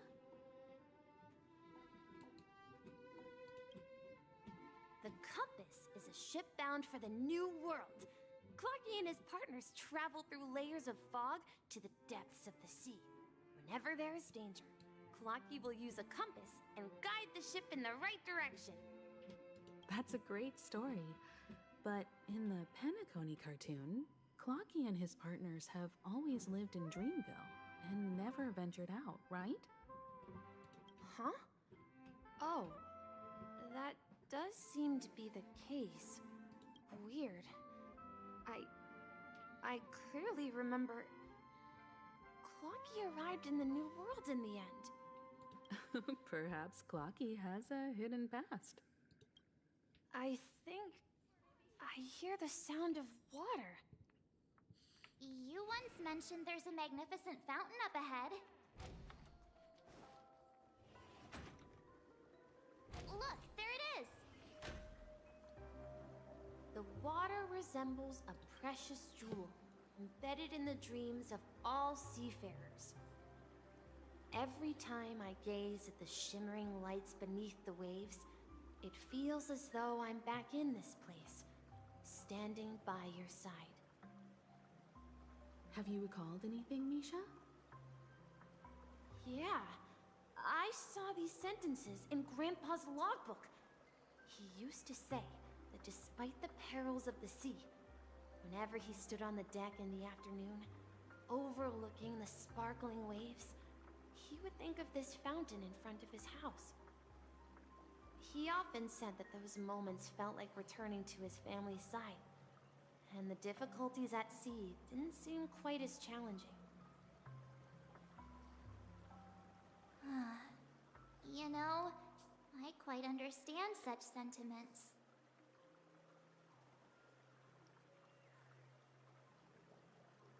Don't sigh, or you'll start getting gray hair. Hey, don't tease! I was just being a bit sentimental. Uh-huh. Perhaps every adventurer far from home carries a fountain within their soul. Even though the other side of the sea remains shrouded in the unknown, the fountain in front of his house serves as a compass, leading him back to his cherished ones. Yeah, while Grandpa was at home, we would stand by the fountain and place the compass, a toy boat that I made, into the pool. Back then, I would ask him when I could go on adventures like him, and he would always laugh and say I was still too young. It seems this Mikhail is truly a seafarer and has nothing to do with the watchmaker. Yeah, based on Misha's recollections, the scenes in the dream bubble appear to be his childhood memories. But this raises more questions. According to Misha, he was clearly born on an oceanic planet and led an ordinary life, with no connection to Penacony at all. Could this be some sort of metaphor? Perhaps the sea refers to the memory zone. I'm sorry. I don't know, but my memories keep pouring out uncontrollably, like water flowing from a fountain. Perhaps I'll remember more things if we go further.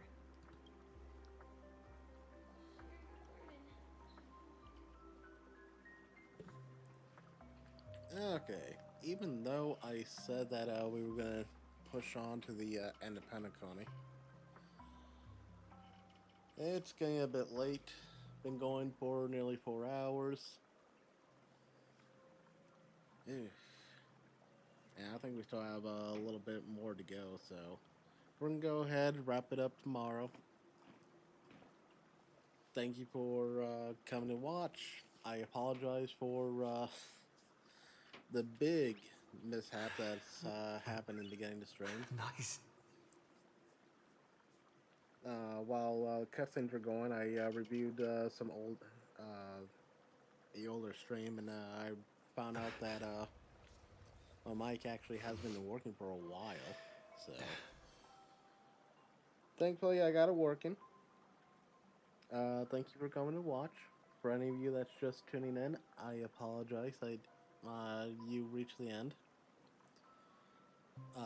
Anyone on YouTube, please feel free to subscribe to me. That way, when I stream again tomorrow, you'll be notified, and you can keep on going with us.